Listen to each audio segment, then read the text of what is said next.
Good evening, everybody. Welcome to the Halloween Crown Jewel version of the weekly Steelchair, where I just want to say, trick or treat, don't be a fanny that loves to yeet.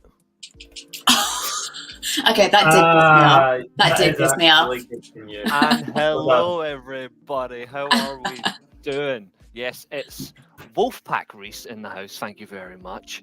So we're here. We're here to kill it. See, I love that. I feel underdressed. I feel underdressed now. and it's full. It's half paint. It's half done. But it's the full. I worked a lot. Wow, that's so cool. It's a shame it's so much to sting because. Come on, it's one of the best versions. It's Wolfpack's thing. Reece, we get to play this game again. You get to guess who the Pokemon is. Ah, yes. Nice and easy though. Super easy. It's your cam. See, I need to really deep dive. Come in a little bit closer to your camera. Okay. Super easy. Like if you don't get this, every Pokemon fan would be like, "What the hell?" So is that aqua or is that green? I just want to double check. It's green. It's all green. Let's see. And the face is purple. Okay. Surely. Face is purple. Face is purple and it's green. So are you a grass and poison type? Nope. Good, because then I would have to kill you. Let's see.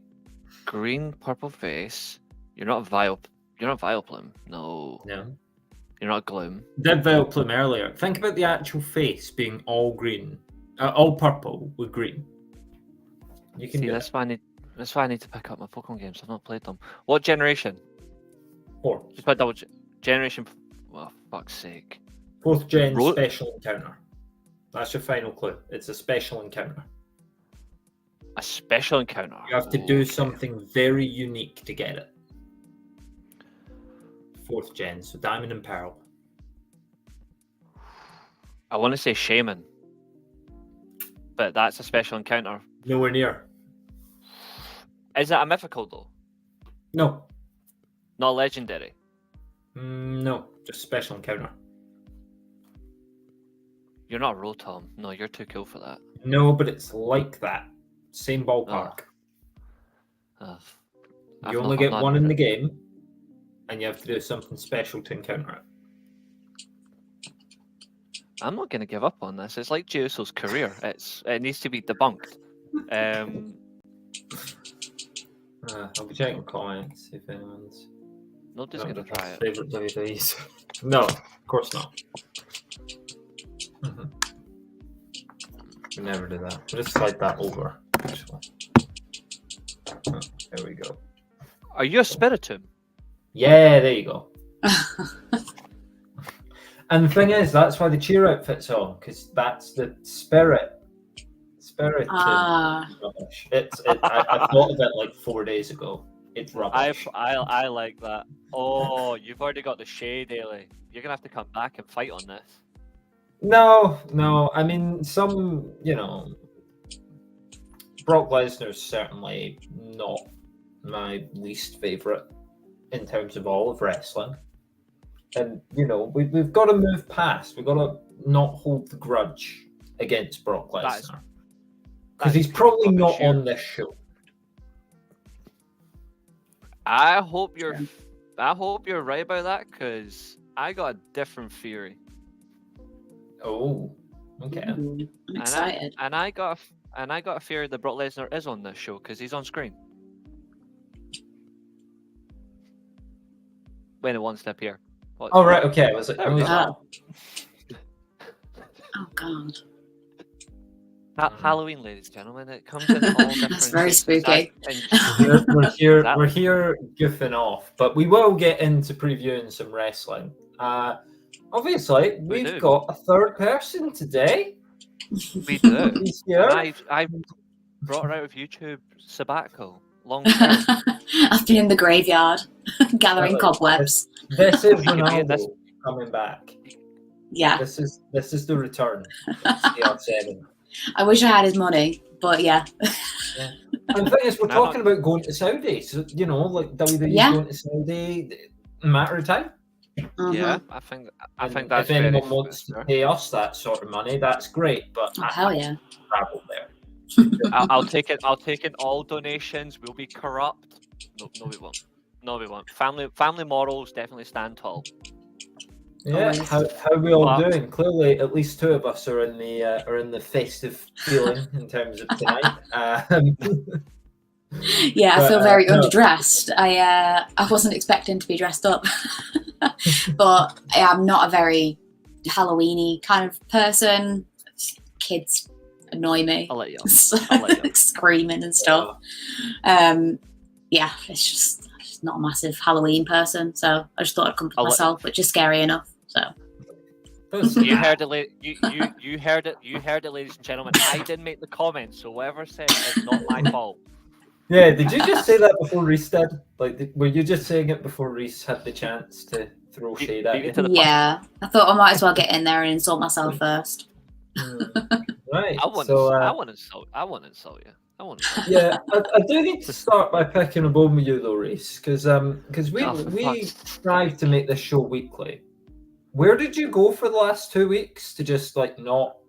You want to know the truth? Do you want to know the truth, or do you want a white lie? Go for the white lie. The truth. I like truth. Yeah, I can't tell white lies. Truth, honestly, I've been working extreme overtime because we're losing colleagues at work, so it's not going well. You didn't even get to hear me praise AEW, and now Catherine and the people watching at home will think that I never praise it because you never do. But I was going to. I really enjoyed the last show. Well, praise it now then. Okay, fine. What was it called? Wrestle Dream. Wrestle Dream, actually really good. You know, the lack of hardcore stuff. It was an easy watch all the way throughout. That end angle, I know people are criticizing it because it didn't get any crowd reaction. I think that was the point. Like, we were supposed to be sort of stunned into silence. Thank you. Someone understands. Yes. So, Jay, I left it like, okay, I know they're going to crap all over this come Wednesday. But for now, I'm pleased with AEW. What do you know? We're a couple of weeks down the line. They've crapped all over it. But for that moment, really good pay-per-view. If they can keep just doing one-off pay-per-views, I don't really care about the storytelling because Did you at least see the Private Party winning tag titles last night? I heard of it. It was actually really good. Like, business was actually. I thought they were going to do that though because they did the whole "if we don't win, we'll split up" thing. Yeah, which is a so you felt they were going to. But anyway, that's the last I'll say about the fake wrestling company. And I'm not talking about the UFC. So we're talking about the real one tonight, WWE. Damn. If Keen's watching this, I don't care. I'll let that one. What do you think generally about the build to Crown Jewel before we go into sort of individual matches? I'm gonna let our special guest go on that one. Yeah, I think it's a little bit over the top. I think obviously them carrying it around in this box for a couple of weeks, acting like it's, you know, this like prestigious award, which I know they want to build it up and they want to, you know, make it as prestigious and as grand as what everyone they want to think it is, but it's just a money spinner, really, in my opinion. And like you guys are veterans at WWE. I'm just very, very new in this industry and this kind of space. But even I can tell from being in this for like a year that it's not it. They're just trying to make things up to kind of, you know, give Saudis what they want and what they invest in, the big money things and the big money talk challenges and all the matches. So yeah, I think it's and it's a hideous belt. I don't like it. It's too big. it's massive. And I know they're all like, oh, they've got these diamonds and it's like so ever carat gold and diamonds. And I'm like, great, but it's massive. It's so big. It's probably bigger than Liv, right? How the hell is she gonna like hold it if she wins, which we're not getting into yet. But like, yeah, it's massive. It's way too big and it's just very over the top. But I wouldn't expect anything less. No, it's very much it's classic pomp and circumstances, classic sort of pageantry. We've been seeing it in Saudi Arabia for years now. I mean, who was it that entered on the elephant? Was that the New Day? Yeah, it was like year one. So like from the moment they were doing that, it's like we want this to feel from the ramp to the ring bell, we want it to feel like WrestleMania. And then the bell's going to go and it's going to feel like Fastlane.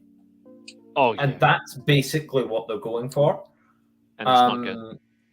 I mean, generally the week-to-week build, some of it, obviously we'll talk about individual matches, but some of it I think has been really strong. Like, it feels like they weren't building it for a Saudi show. And other stuff has just sort of appeared and you're like, yeah, it's time to go across Saudi Arabia soon, isn't it? Because that's where this is coming from. But I think maybe some people are throwing that allegation in the wrong place. And again, we will get there. Reece, you've got the card, right? I have got the card, yeah. Just before I bring up, I'll give my preliminary thoughts. It was like give your first thoughts on the build, and then we can get the card. Get cracking. I truthfully have only been impressed by the build of one match. Out of the 7, I've only been impressed by one, maybe 2. But I'll be honest, I'm not a fan of the blood money shows, and I simple as like I've never liked the Crown Jewel shows. I've never liked any Saudi shows. We've been doing the Saudi shows for what, 3 years now, Ailey? I've never praised one. I'll never praise. All right, you mean analysing? I was like, they've been doing Saudi shows for 7 years now, 6 years now. Yeah, 6 years, but we've done the podcast's about 3.5 years. I've never praised one. You've never been keen on the Saudi shows. And I'll tell you what else is really annoying about this show. The day after Crown Jewel, they're literally on a flight to do a house show in Ireland. Well, you're on the way back, aren't you? You know? It's not that it's on the way back. It's literally these guys are going like all day in Crown Jewel, where it's going to be like Saudi Arabia, where it's absolutely boiling hot. They're going to be exhausted, stinking of sweat. Let's be real, which is standard in the industry. They're going to be exhausted, no real rest. Right in to do a house show. So I get it. It's a business. They're trying to cut down. They're going to try and cut down the house shows, but I find that a bit stupid. I don't think they've booked that well at all. I think they should have given them a day's rest. Either that or they're prepping, because I know they tape shows, but that's because they're preparing in case they get stuck in Saudi again. That will be funny if that happens, but they I'm should just not a fan. They should just do what they did last time. They should just have NXT take over the show. They've already taped the shows. That's why like literally the end show of last week's SmackDown, when the Machine Guns won the tag titles, was literally the following episode of SmackDown. They bumped it up early. That match was literally supposed to main event the next show. They carried it forward to change the ending of the following show, which is stupid. Before we dive into this, I also think the number of matches isn't great either, because obviously recently with Triple H coming in, and obviously the PLEs recently have had 5-6 matches. He's trying to go for quality over quantity, right? But this feels like they've just gone, give me everything. And because there's 7, isn't there? If I'm right in thinking there's 7 matches, 7 which on seems card, a lot for a PLE. That's not like SmackDown to go. So you don't know if they're going to throw a Battle Royal or something on it as well. Yeah. Maybe so it feels like they're just saying like, we want everything and we want the best. And I want to bring the 2-week Mountain Trophy Gauntlet back. You know, the one that Braun Strowman won. That was the greatest Royal Rumble, though. No. Undertaker attacked Luke Gallows. Oh, that's one where he beat AJ Styles. That was who was the best wrestler or something. Yeah, that's what that was. Undertaker actually won that match, didn't he? Like, he came out and eliminated AJ. Yeah, single chokeslam, game over. Yeah, to be fair, that was just that was purely to set up WrestleMania. That was purely set up WrestleMania COVID, which we wouldn't know obviously until a few months later. There was COVID. Before I bring up the card, quick comment from Catherine, which is absolutely hilarious. Maple Leaf Wrestling has just given creative control. Sorry, MLW. Sorry, Maple Leaf Wrestling's much better. MLW is just giving creative control. Yeah, Maple Leaf is better. MLW is just giving creative control to Eric Bischoff for an exclusive night of MLW on YouTube. God, that is bad. That is bad. No, this could be fun. It's Eric Bischoff. He hasn't had good creative since 1997. This is not going to go well. But I'll watch it. I would argue he didn't even have good creative then. but you know. No, to be fair, NWO versus Sting in '97 was really good, and DDP as well, established as a main eventer with Macho Man. Good Yeah, creative. you know how I feel about Attitude Era though. Just Yeah, it's too real. yeah, too real Well, to you, damn it. Well, that's because I enjoyed most of it. Didn't enjoy all of it. There's some things I didn't enjoy, but Yeah. I'll leave that for another time. Fair. Well, speaking of things we're not going to enjoy, let's get into the Crown Jewel cut. No, we'll be fair. We'll be fair. I will. Disclaimer. I will try to be fair. Ooh, Be Good choice. objective. that's good. He says that with his hand up, but he's not putting his hand on any fucking Bible. It's not like me where I just am. You've got to state that you try to be. Yeah, that's what I said. I'll try. So is this reverse as order? this is the order 1 to 7 that they've actually got. I was going to say, do we know what the main event is? The actual main event? I It believe should the main. be good for Cody. Should be, It's yeah. it should be, but I guarantee they'll just pick this because they're thick as hell. No, Sure. you open the card for that. No, they shouldn't even be on the card in general. Well, yeah, I know that, but still. They should If be. we've got to on- deal with it and put it somewhere, you put it first. You do what they did in You put them on it an was island. France, right? They opened it with a tag match, and then they were like, "This tag match is now a street fight because we're in France, I guess." And the French love a fight where they actually run away quickly. Sorry, I don't mean to bring up some revisionist history. Wow. Oh, Jesus. think you're getting away with that one. Tu es stupide. Well, to be fair, the French chants were all stupid, so they deserve this. That's true. That's true. Absolutely. Anyway, do we reverse the order on this? Because I was thinking what we actually have to do Let our is probably guests choose. 6 to 2, 7, then 1. I was going to say let our guests choose, but if you want to do that, then that's fine by I'm me. happy to go with whatever you guys. Yeah, I'll go with. I'm just thinking if we're going to scale it up in importance, probably 6 to 2, then 7, then 1. All right. Because Yeah. so, they're not going to open with Bloodline. I don't think so. Most likely, you're right. So, Ailey, I'll let you kick us off then. Oh, great. I get to start on match 6. Okay, fantastic. Right. They're still not getting the message that we need to ditch these earrings. What they've decided to do now is make them cross-brand with NXT to the point where NXT is actually going to have regular storylines with it. Only they don't really have regular storylines with it. And you see, what's going on here, right, is you're making Damage Control look really, really, really, really stupid by basically saying that they're going to be somehow tested by Metaphor, who were so bad this time last year they didn't get to wrestle. They were just Noam Dar's like escorts, I guess. I was going to say they're so bad at Metaphor that even a simile can't save them. That's rubbish. That's terrible. I teach English, and that's terrible. Surely, as an English Anyway, lecturer, you should be impressed. Because Lash Legend and Jakara Jackson, they're never going to have it.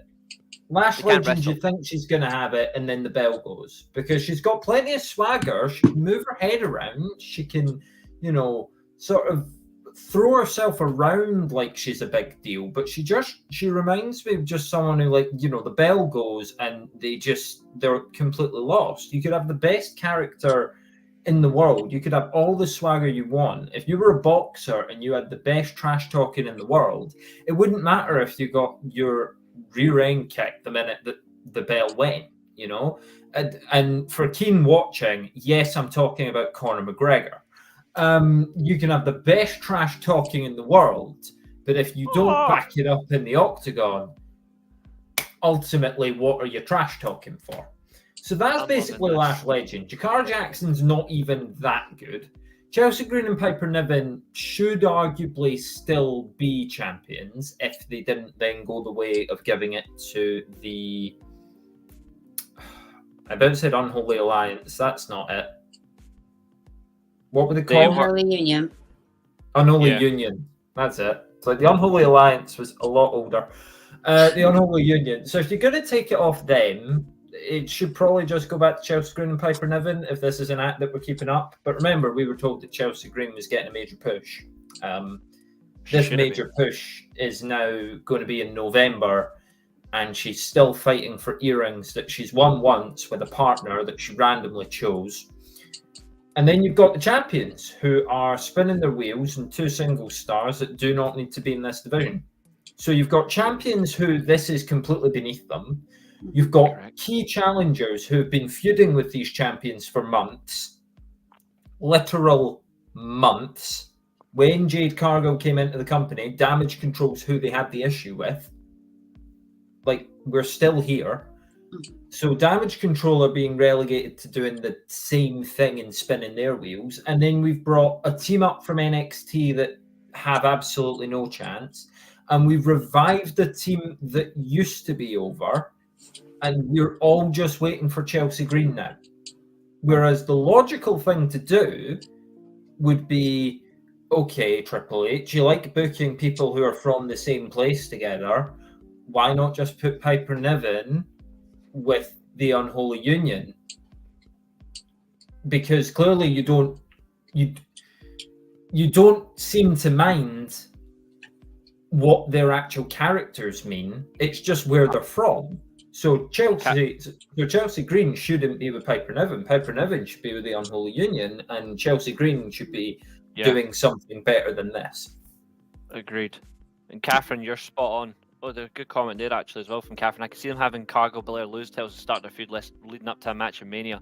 Yes, I just have one slight problem with it, but I'll let Ailey continue first. Well, this is where I was going, because you can say all you want, oh, it's time for Jade and Bianca to lose the belts.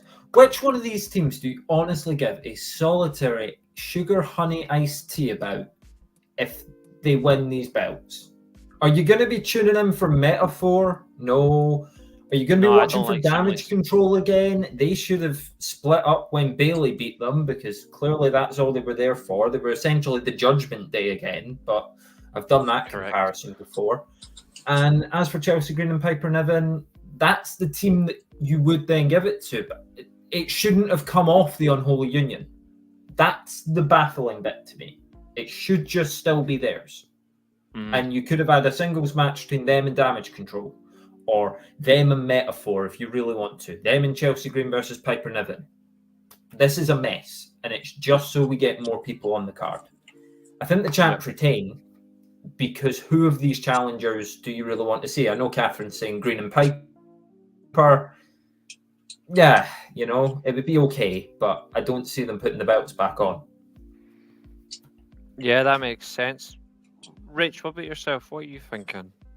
I'm kind of torn, because I do think I agree with Catherine in the fact that I know they want to try and build this Jade and Bianca feud before WrestleMania, because I've said it before on this show and your comments before. I think that those two in a match would be absolutely unreal going towards WrestleMania. But I think Damage Control is going to take it. I genuinely think they've been building this feud for, obviously you say it's been months and months and months, but it's been more prominent recently. And I think I actually quite like Io Sky. I like her. I think she's absolutely incredible. I just think that they're going to lose it at some point, right, before WrestleMania, because I can see the trajectory that they want to go at. They want to push them both to fight against each other. So out of those tags, I'm in agreement. I don't think Metaphor will take it. They're too new. They're not good enough. And also Chelsea Green and Piper, I can't see them taking it either. But I think Damage Control will take it, but I don't think that Jade and Bianca will eat a pin, because they can't have them look weak in that sense, because they want to have, you know, these two girls looking strong as individuals going into their feud into WrestleMania. So I think that because it's a fatal four-way, they can lose the titles without being pinned and still looking strong, if that makes sense. So right. I think it's a toss-up. I think either they retain and then they lose it at the next PLE, or Damage Control, I think, will take it just because I think there's been a lot of discourse about them recently, and they've been in it quite a lot. So yeah. It says it's toss up, but which one would be your prediction? Would you land on Damage Control? I think I'll go with Damage Control.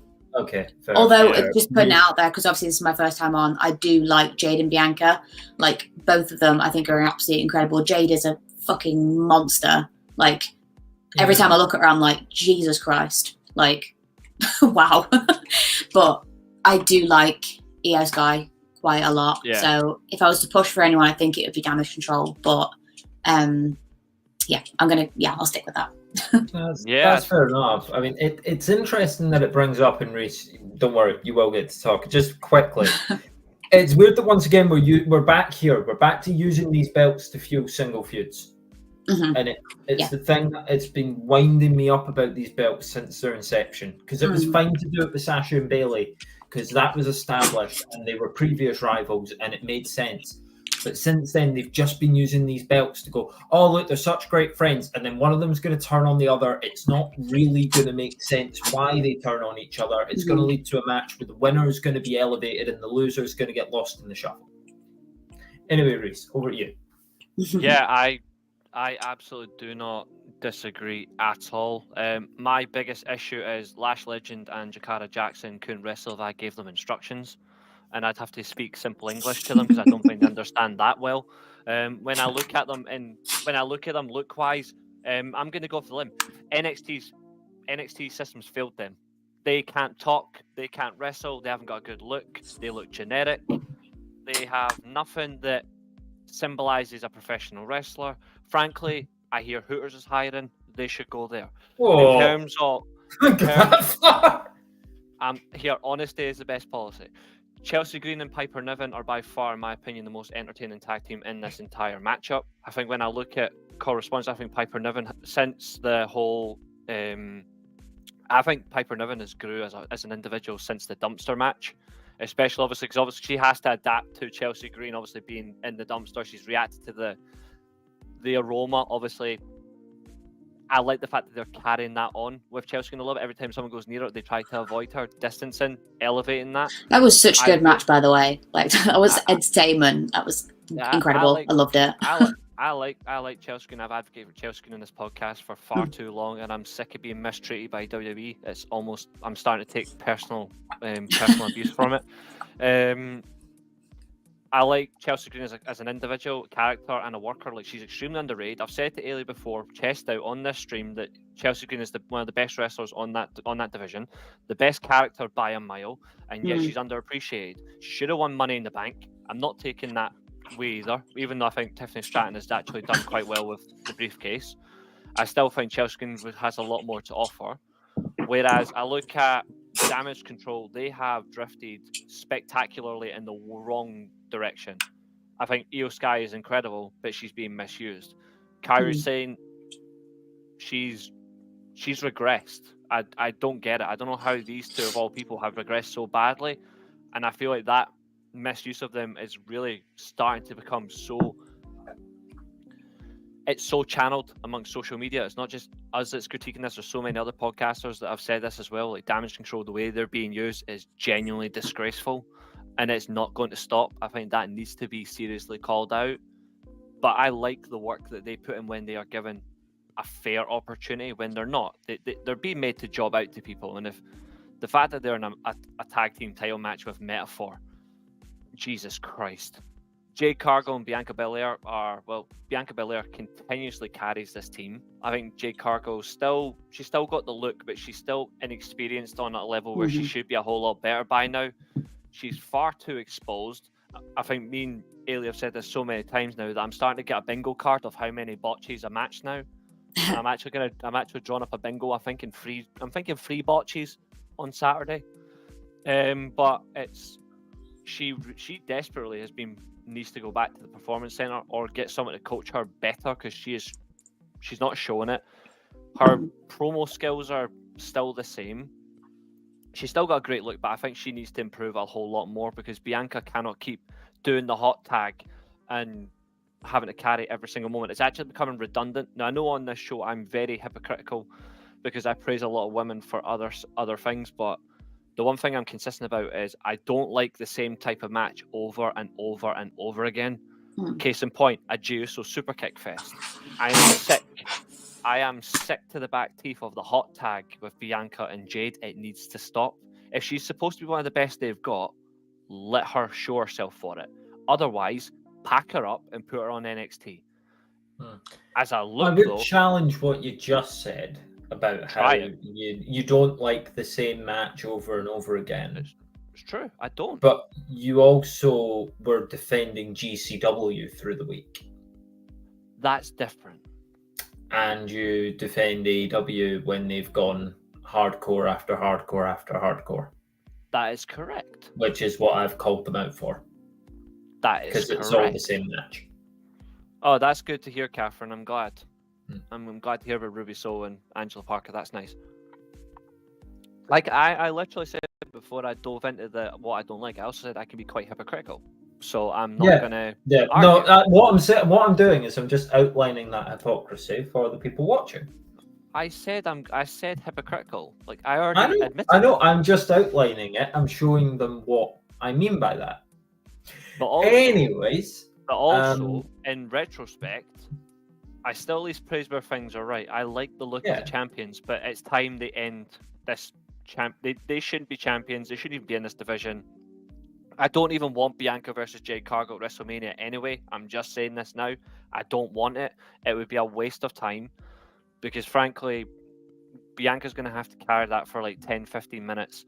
And I don't think that's fair on. I don't think that's fair on either of them. If it's a year down the line with more experience on Jade Cargill, then cool. But if it's this coming WrestleMania, right? You know, we keep saying like experience.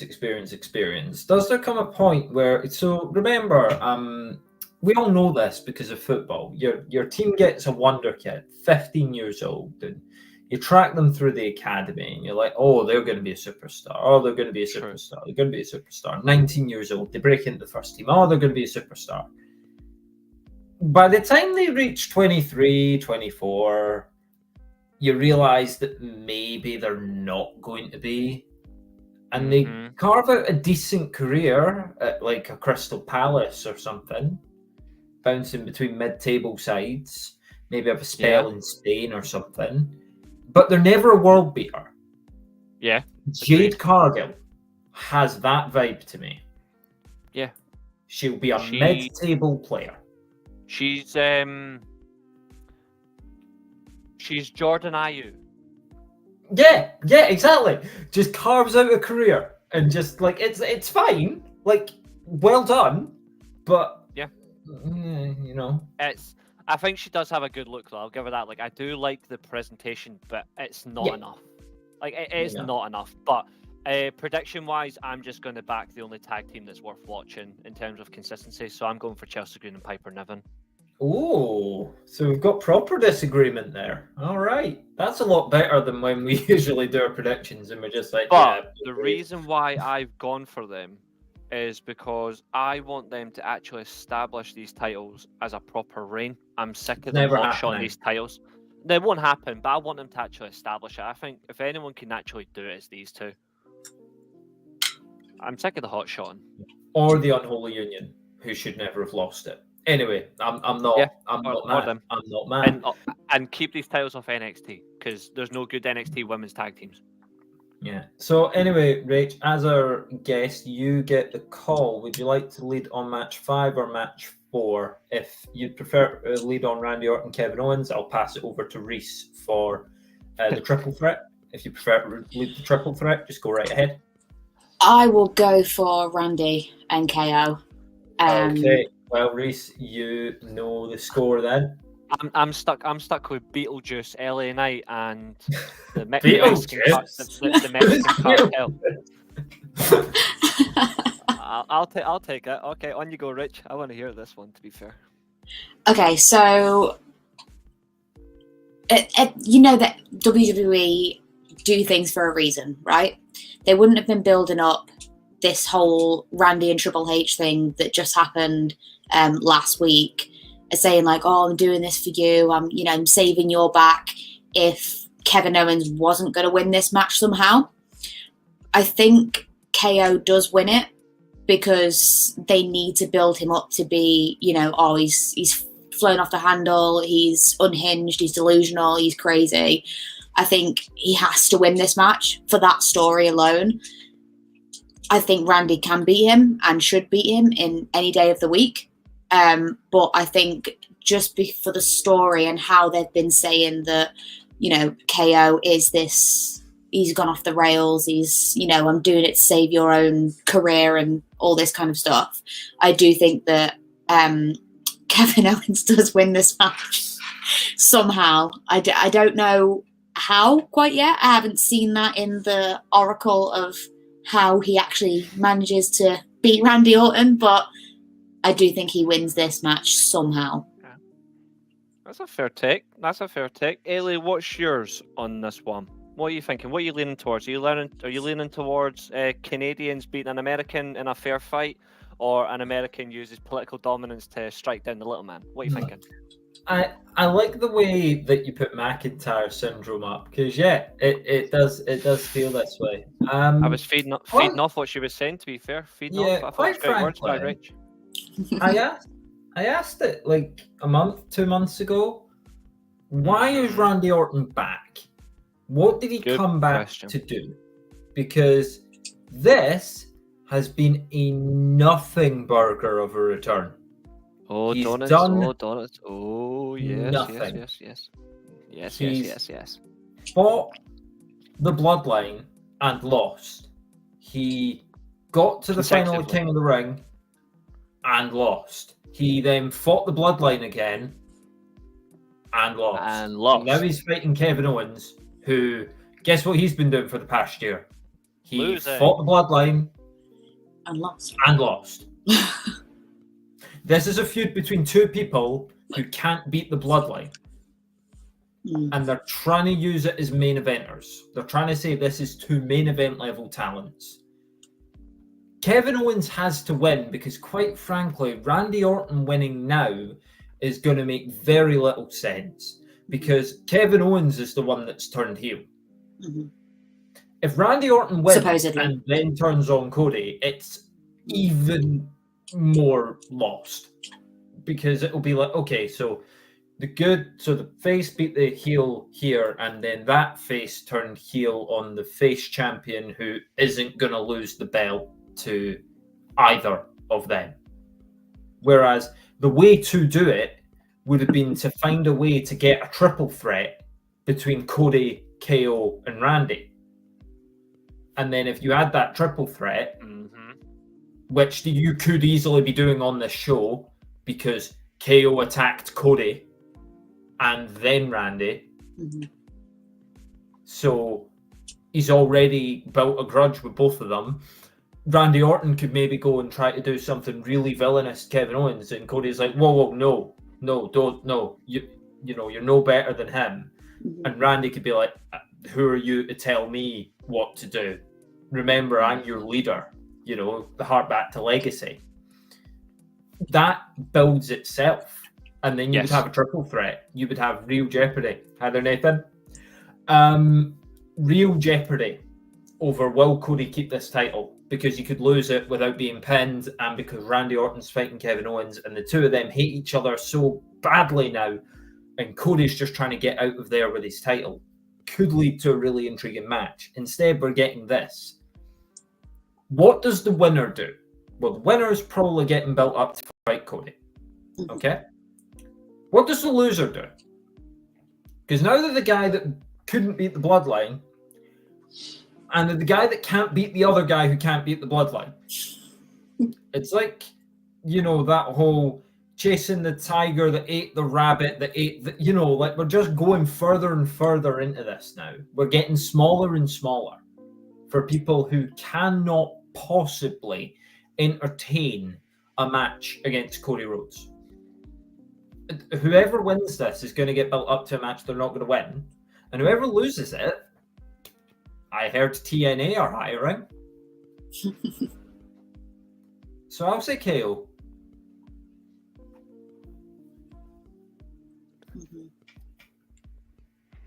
Really? Oh, fuck. sake, I wondered when that was coming. Okay. I'm just quoting Kurt Angle. No, it's because I went with the Hooters thing. You're responding to me on that one. That is fucking harsh. I'll say it in the nicest way. If Kevin Owens doesn't win this match, then terminate his contract. I know that might sound incredibly harsh, but for me, this is his make or break moment. It's last ditch. It's pretty much. I'm actually gonna use a very specific analogy for him possibly the worst way. It's high noon. It's Sheriff versus the Bandit, and if he doesn't get the shot, the Sheriff's gonna fuck him. So I don't remember that being a rule of a Joe. No, he's got not that way. No, I'm pretty sure you use guns. I don't think it's. Yeah, that's what I'm referencing. I don't think it's 10 paces and then sodomy. Who knows? Who knows? Kevin Owens might be into that. Who knows? But absolutely, you're down to the last. It's the last bullet in the It's the last bullet in the chamber. If he does not succeed here, then what more do you get? I think Kevin Owens is still, to his degree, a good worker. When he's a heel, when he's a babyface, he's really boring. It doesn't work. Personality-wise, I don't feel any enjoyment by it at all. I think if he doesn't succeed here, then it's either catering or go somewhere else. Go back to Canada and wrestle in Canada. There's actually a really good Canadian. There's actually a really good Canadian promotion that's just started up, and actually would be fine. You know where the somewhere else would be. You know it. I suppose it depends if he does, though. I don't know, but I think he's definitely got friends there. Oh yeah, he has. Everyone's got friends there. Everyone, to be fair, everyone in the wrestling business got friends in every promotion. I think he has to seriously consider his career and his options. I'm not saying just leave WWE for the sake of it. I'm just saying if he doesn't beat Randy on a pay-per-view, that actually means nothing. Then what is the genuine point? Because I'm going to reference a comment you made 2.5 weeks ago. If this doesn't lead to Kevin Owens beating Cody Rhodes for the WWE title, then what's the point? Yeah. What is the point? It's genuinely stupid, and it would come down to the simple words of bad booking. And it is bad booking. Keep booking people to build them up strong, and they never actually win the title. And I get it. We're sort of in the reverse period now. We were saying this about Roman for so long. I'm not saying that Cody needed to lose the belt a month in. What I'm saying is you can't build people up to be that strong and that strong and that strong all the time and have no payoff for it, because, quite frankly, what Triple H has shown, and it's unfortunate, and I also think it's just due to what he has available at times, he's shown a real lack of follow-up. If you notice, people lose the big match and they disappear. Look at Logan Paul. Yeah, exactly. Now, he might have disappeared for other reasons, but you're right. Yeah. Like, they lose the big match and then he doesn't seem to have, there's no heel recovery plan. But, I mean, we're even going back to AJ Styles here. There was no recovery plan for AJ Styles. There was no recovery plan for Shinsuke Nakamura. There was no recovery plan for Logan Paul. There's not going to be a recovery plan for Kevin Owens if he loses to Cody. It'll just be, you're the guy that turned on Cody, thought you could win, didn't win. Kevin Owens should have won the first time, really, if we think about it. Because he should have taken the low blow cheap shot then. It made no sense for him to not do it, to then a month later go, I'm going to do it anyway. That's like the Will Ospreay thing. And that really wound me up. When he wouldn't hit the move, decided to hit the move on MJF. And it's like, if you'd have done that 2 months ago, you'd be AEW World Champion. If you'd have just gotten over yourself and hit the move. Yeah, no one cares. It's a fucking move. It's not like you killed anybody. Nobody died. So I think so I've said KO, you've said KO, and Rich, what was yours? Yeah, KO. KO. So we're all agreed on that one. I think there's also something to be said about don't know. Sami Zayn as well, because obviously he's, like I've said before, WWE don't plant things if they don't plan to use them. And I think Sami talking to the, obviously Solo, in the Bloodline, obviously Bloodline Original, Bloodline Timu, whatever you want to call it, they're all the Bloodline, right? Yeah. And Kevin Owens hates the To be Bloodline fair, in general. I like when people say Timu Bloodline. Timu It's fucking Bloodline, funny. yeah, whatever it is. Anyone from the Bloodline appears in this goddamn match and might switch the show off. I I'm don't saying- know. I don't think they've got their own business to attend to I- that night. That's the worst part, because they won't have fought yet. I smell Randy Orton and Kevin Owens. Let's go deal with them. I have a feeling. I have a feeling I'm gonna go 0-2 on predictions because I'm picking Randy Orton. Oh, Okay. Because frankly, the reason I've gone for not because it's different. No, the reason I've gone for Randy Orton is pretty much what I was saying a couple minutes ago. What is there to get from Kevin Owens if Kevin Owens doesn't win? And frankly, I don't think they even know. I think even if they give him the win, I don't even think they know what direction to give him. That's actually the worst thing. Win or lose, I think Kevin Owens is doomed. Like it's a ticking time bomb, or he's been carrying crossed with the sand timer. Like it's just clocking down. Whoever gets screwed over here doesn't really matter. But I think another thing as well, which potentially as well, because of Kevin Owens' actions as well recently, and Sami Zayn just cannot keep his mouth shut. It wouldn't surprise me if he inadvertently cost Kevin Owens. Yeah. And then it What leads to was Kevin the- Owens versus Sami Part 5. Yeah, what was the show KO Cody won? The tag. That was the one No, after. so their first singles match against each other, KO and Cody. That was on SmackDown, wasn't it? Didn't they not wrestle on SmackDown first? No, I mean the pay-per-view one, where he went for the leg. Oh, Oh, it was recently. That was Well, after then- SummerSlam. That was after SummerSlam. It wasn't Bad Blood. It was before it. Yeah, what was it? Because they didn't wrestle in France, did they? No, that was Cody No. versus Styles. Hold on, 2 seconds. I'll just double check it. 2 seconds. When did they go to Australia? Oh yeah, never mind. What was the Australia show? I've forgotten it. Was it not Bash in Berlin? Yeah. Oh, Bash in it Berlin. was. Yeah. I think, Yeah. yeah, it was. I thought that. To be fair, I had so many issues with that bloody show. That's why I forgot it. Oh yeah. Australia was way earlier. Yeah. But the reason that I bring it up is what they should have done on the show after that is Sami Zayn should have went out there and beat the piss out of Kevin Owens. Beat some sense And into him. Because he should have just went, so back in NXT, you wanted my title so badly. We were best friends and you were willing to, you won it through injury stoppage. You wanted the title so badly, you injured me to get it. But what happened to you last night? I would have just had Sami Zayn, not like jump him. I would have Sami Zayn like go out to the ring and like berate him and punch him and kick him. And just be like, what is wrong with you? Like, because for me, when it was me, your supposed best friend, you were okay with that. But now Cody's here.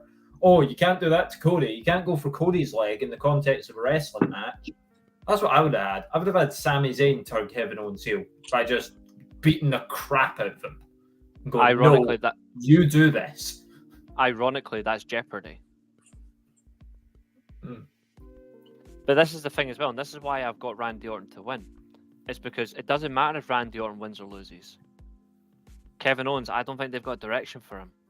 I don't. Randy Orton just kind of has to exist now. That's kind of it. We already know that Randy Orton's either going to be the first, the middle, or the end of the Cena retirement tour. That's it. That is literally what he's here for. The minute the minute Cena retires, Randy Orton will retire straight after. He'll just go. Yeah. Like his career is finished. There's nothing for him to do. He ain't going to break the record anyway. He's not even going to get close. He's never going to hold the world title again, in my opinion. He should never be in a world title match ever again. So any Randy Orton fans, and to be fair, I was a Randy Orton fan at one point, but I feel like he betrayed himself so long ago that I just can't be arsed anymore. But like, he has nothing left to achieve, nothing left to lose, nothing else to warrant. His back's already ruined. He should never have came back anyway for War Games. So frankly, what is the point? I know people are going to say, "Oh, but the fantasy booking, put him in the Cena retirement tour." Yeah. I don't give a shit about the Cena retirement tour. I want to see the Rey Mysterio retirement tour. I want to see him beat fucking John Cena for what happened in 2011. Criminal injustice on Raw. Yeah, You- totally you- agree. you Speaking G-short fraud. of criminal injustice, considering you're already so fired up and it's you to lead next anyway, match number 5. Yeah. Andrade and Carmelo Hayes. Who's Beetlejuice? Carmelo Hayes. Oh, I thought it was Andrade. No, that's Mexican Cartel. Oh, yeah, okay. Aztec warfare. It never ends. Exactly. We're in the Luchaverse. Hardcore style. I think we can safely say that this match was pretty much expected, even though I don't think anyone realistically wants it. Because I don't. And not because I don't think it's a bad one. It's because I feel like the match on the best of 7 series was genuinely actually relevant. Even if it was good or not, or even if it was getting a little bit awkward because they kept interfering with mixing up to do title matches, I don't actually think that the best 7 series ever got the pull off that it needed. Like, I don't think it got the exclamation point. And I think, yeah, they had LA Knight as referee, and to be fair, LA Knight as referee looked genuinely cool. But apart from that, it took away from what mattered most, and that was who was the better man. And I think, yeah, people are going to say, but it's storyline, it's booking, it's getting to the match. Survivor Series is right after this. Survivor Series is right there. They could add the Triple Threat Survivor Series. Like, it's not hard. But maybe Survivor Series is going to be putting on a red t-shirt or a blue t-shirt and fighting against a red t-shirt or a blue t-shirt. I don't think it will be. I don't think it will be. I tell you one thing though, and this is the thing as well. It's the wrong person coming into this match as champion. The person I actually think will win this should have been the champion coming into the event anyway, and that's Carmelo Hayes. I think Carmelo Hayes is a one-trick pony, but I think when you look at him, he does at least have some presentation. I think he's a little bit lost without Trick Williams, but when he's in the ring, at least he gives it a go. And at least he will try to do different things, even if it may not be what you're looking for. I think Andrade... I don't think Andrade needs to be in the US title hunt. I think Andrade's actually on the wrong brand. I think Andrade should actually be on Raw. Yeah, that's where it makes more sense for me. LA Knight, Raw, SmackDown, it doesn't really matter. He's over with the crowd. I think he's realistically fine where he is. I don't think he needs the title now. I think he needs the one-off payoff match with Logan Paul, like definitively once and for all between them to settle it, because they never really settled it after Logan Paul pissed off, which was fantastic anyway. I think in general, I think they need to look at the overall direction of the US title and consider what it needs to be, because just like the IC title, which has been an awkward situation as of late, I don't think they know what they're doing with the US title. And I think if you put the title at least on Carmelo Hayes, at least you can figure out that way with somebody who's actually in the mid-card scene, not somebody who should potentially be in the main event, which is Andrade, and LA Knight is a mix of both. I don't think he should be settling for one. I think he should be split between both. The way you use him properly works well. I think Carmelo Hayes is a mid-carder at best, nothing more. And that's not a bad thing either. There's been great mid-card champions since the 1970s. It's not a bad thing. But when I'm looking at it from a logical perspective, is he somebody you want to see as a WWE World Heavyweight Champion? No. Is he somebody that, frankly, you could see as an IC champion and do well? Yes. Is he someone you can see as a US champion and actually make it work? Yes. But that's it. So I think he should win the title, disassociate from Andrade and LA Knight, and just see how he goes. That's my take on it. All right. Rich, who are you? This is a tough one. Because I quite like. I've been loving these series of matches that Andrade and Hayes have been putting on, just because I think, you were saying before that you don't like watching the same match over and over again. I originally thought that, once we were getting match after match after match of these two, I was like, kind of rolling my eyes. I was like, oh, for God's sake, not these two again. But every single match has been different, which has been a testament to the talent and to the two guys, because they're incredible athletes. Like, the matches that they put on are very entertaining. I think Melo will win, just because I think he needs that push. Because wasn't he, if I'm right in thinking, this was when I was first coming into WWE, so if I'm wrong, correct me. Wasn't he one of the first draft picks? Yes, he was. Yeah. He was. So he was the after Cody. Yeah, and, after Seth Rollins, he was the first overall pick. Yeah. Yeah. So you wouldn't do that, right, if he wasn't going to get some sort of big push later on down the line. Obviously, you can't push him straight away because he's a rookie coming into WWE. You can't push him straight away, but I think he's essentially proved himself quite heavily that he can hold his own in the ring. Like, people don't like him, which, it's not unnatural. People aren't going to really, warm to a rookie every time they come in. But I genuinely think he's proved himself as an athlete and as a talent in what he does, that he can hold his own, and maybe further on down the line he will gain a little bit more respect from the crowd and from the people. But I think it would be better to be on Hayes than LA Knight. I mean, LA Knight, like you were saying before, he's just so over at the minute anyway. He doesn't need it. And Andrade, he's okay. He's okay.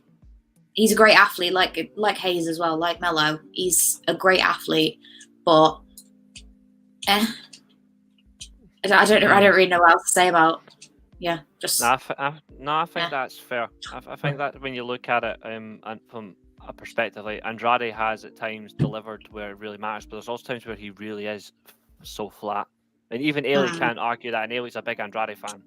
You can't argue that. No, it's true. Sorry for offending you. Well. Andrade can't cut a promo either. Andrade can't cut a promo at all. See, this belt feels like it's what they're going to give Jacob Fatu. And it feels like they've got to give it to Jacob Fatu because he'll need something, and he's not getting a world title.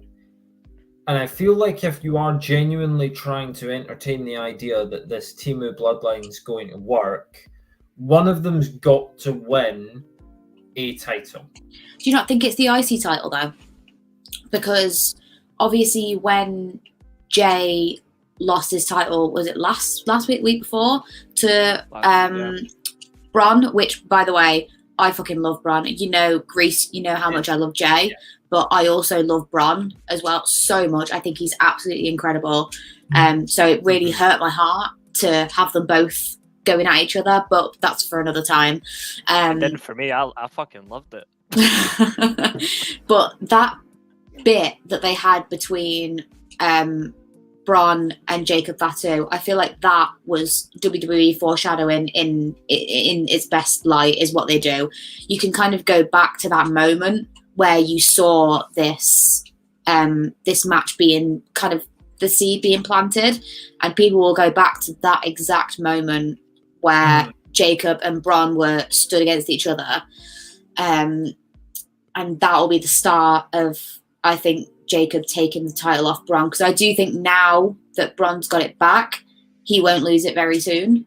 He'll be a good champion with the IC title, but I think he will lose it to Jacob at some point down the road. I don't know how long it is, but I think it's the IC, not the United States champion. I think that's fair. I suppose when I saw that, I didn't get that it was for the IC. What I thought they were doing was basically saying, look, both of these are going to be in the world title picture soon. Watch out for it. I think when you talk about Potentially. slow burn, I think it was that slow. Yeah. I think for the immediate term, because the thing is, I'm talking about it going to Jacob Fatu, it could be Solo. But, okay, you get the tag belts off, and that's the right decision, because that was stupid. It should never have happened. It was, once again, it was like when Roman Reigns broke Xavier Woods' crown. It was just bloodline ruining other things. Which is standard for the past 4 years. We had King Woods, and then 3 weeks later, Roman crushed him. So it's like, oh, well, that was fun. Thanks for that. So I think it's the same idea here. I think they need to give the bloodline something. Otherwise, like I said on a show previously, The Rock will be backing the people that failed to do what Roman did. And then The Rock's going to have to justify why he's picking Solo over Roman when Roman's the only one that's done anything and Solo hasn't. And no one in Solo's team really have. Even if you put tag title range, you've got 11 against 1 or 10 against... I don't know how many times the Usos have had it. It's certainly up towards double figures, isn't it? It's 10 times. It's 10. It's 10. So, it doesn't stack up. Whereas if the Bloodline do have a current title in their possession, then you could make maybe a bit more of an argument of like, yeah, see, we're legitimate. Obviously, it's not going to be Solo because, well, LA Knight already dealt with him, didn't he? So quite comfortably as well. For me, that's where it lands to Jacob Fatu was basically say, okay, I'm gonna get the US title because the Bloodline's going to need something, and I just don't see a world where Jacob Fatu is fighting for the title and it's not LA Knight who's champ. I think Solo's got to be like holding that grudge, and then we can maybe see more from Jacob Fatu, which would be nice. I'm yet to see anything that makes me think this guy is fantastic. I think he's good. I think the no selling is really annoying, really frustrating. But again, it's just a pet peeve of mine with wrestling. Like, register what hits you, sell what hits you. Especially when he's not a ridiculously large size. It's not, as I've said before, Omos is fine to no sell because I genuinely think some of those moves he doesn't feel. It's the same that like Andre in the past. If he was no selling, Hogan has more size, but it was also a different time. People didn't even know it was fake back then. I mean, Hogan was only 300, which is 400. Well, built 40 pounds more than Jacob Fatu because Jacob. Yeah, but he also had the height and he also had the physique and the chisel. Whereas Jacob Fatu looks like he's come out of an asylum. I mean that in a nice way. Like, he does look crazy in terms of a gimmick. It looks good, but I need to see more from him in terms of actually working a wrestling match.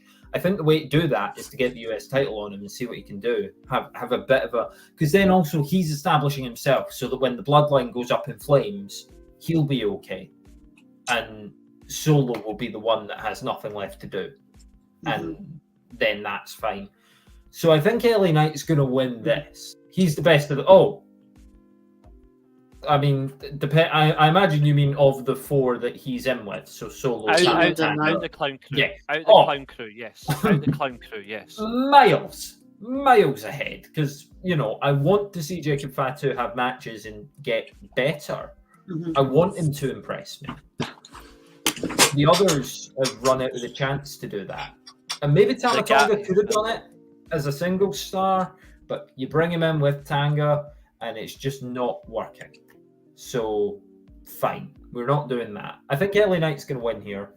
I think it will be the case that Andrade and Carmelo Hayes will be sort of having the 8th of their best of 7, as it were. And then LA Knight's just going to steal the pin. Because that won't be very heelish because it's LA Knight and people will cheer whatever he does. But I think the fact that Melo and Andrade's feud will keep going and LA Knight's going to win the belt, I also wouldn't be surprised because of how booking works. Okay. That's a good shout, Fair. Billy. That's a good shout. That's a good Yeah. shout, Billy. No, fair shout. I do agree that didn't look the other right. thing that I can see happening is LA Knight wins, and then Carmelo Hayes and Andrade form a tag team. Mm-hmm.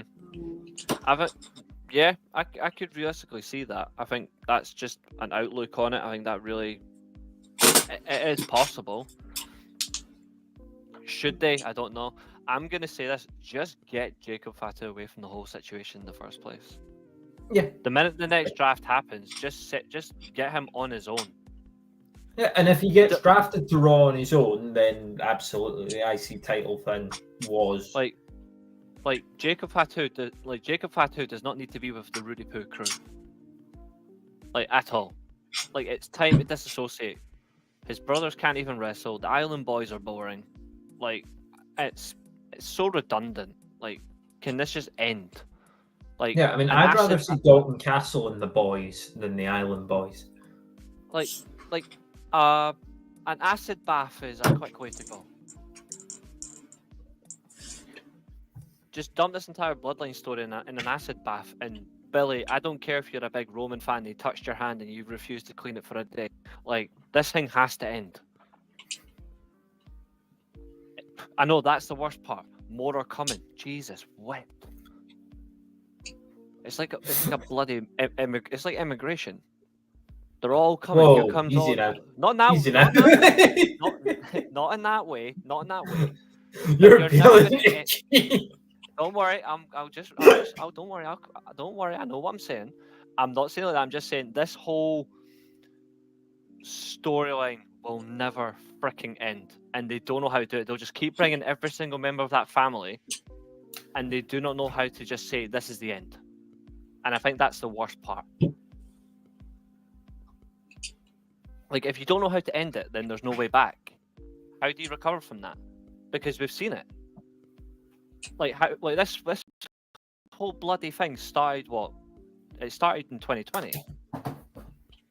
Yeah. So since 2020 we've had Roman, we've had Jay, we've had Jimmy, we've had Paul Heyman, we've had Solo. Actually, when were the Usos officially aligned with Roman? Because it wasn't on return. It was after the Hell in a Cell I quit, and that was only a few months later. Oh yeah, that would have still been 2020. No, you're right. So you've got that. So Roman, Jay, Jimmy, Paul Heyman, Solo, Jacob, Tama Tonga, Tongaloa. Like that's 8. Hikuleo is still to come. Zilla Fatu is still to come. There's another fucking Fatu that's still to come. He's no longer in prison, by the way.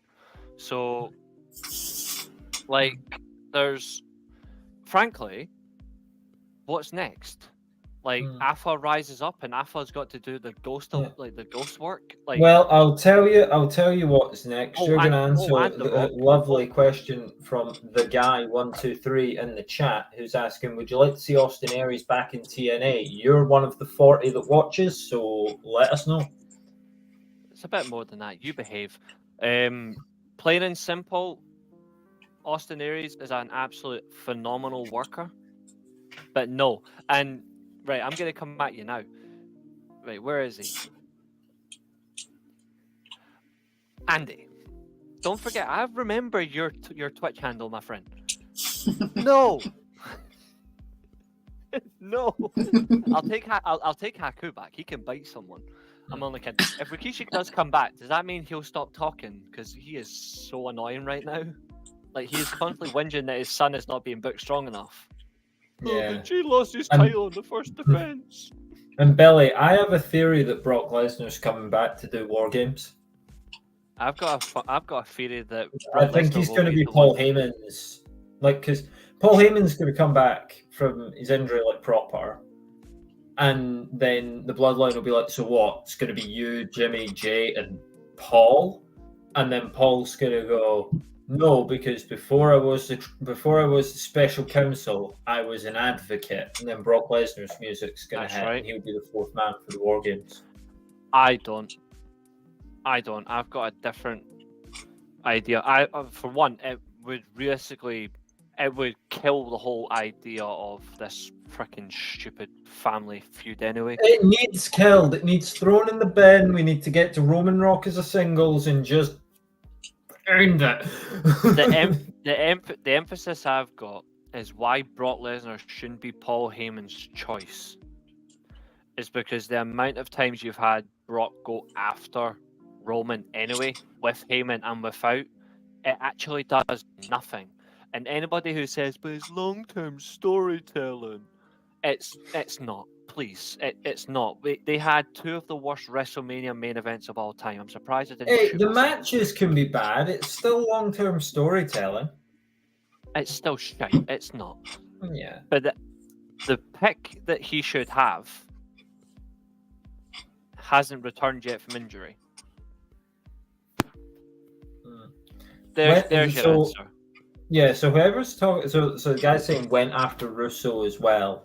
I mean that's an easy target right there. Yeah, that's the second time.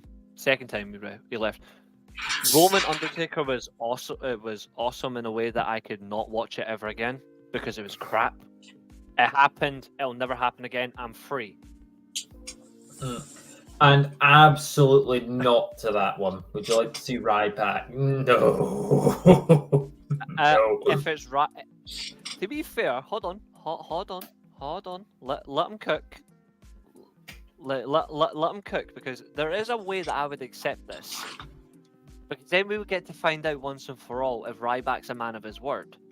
Now remember, Ryback has consistently said on his podcast that he would draw money with Goldberg in the main event. Now, if you've got Brokeback Mountain versus Goldberg in the main event of a pay-per-view where he claims he will draw money, I want to see it just so everybody knows that it's wrong and it won't happen, and then it'll be absolutely fucking funny, and then Ryback will get removed from social media. Well, on to something we all want to see. Yeah, the end of days is here. Get Baron Corbin. But we must hold on. Oh. How did I freeze over that? I didn't freeze at all. I actually gave you an answer. He's saying hell froze over.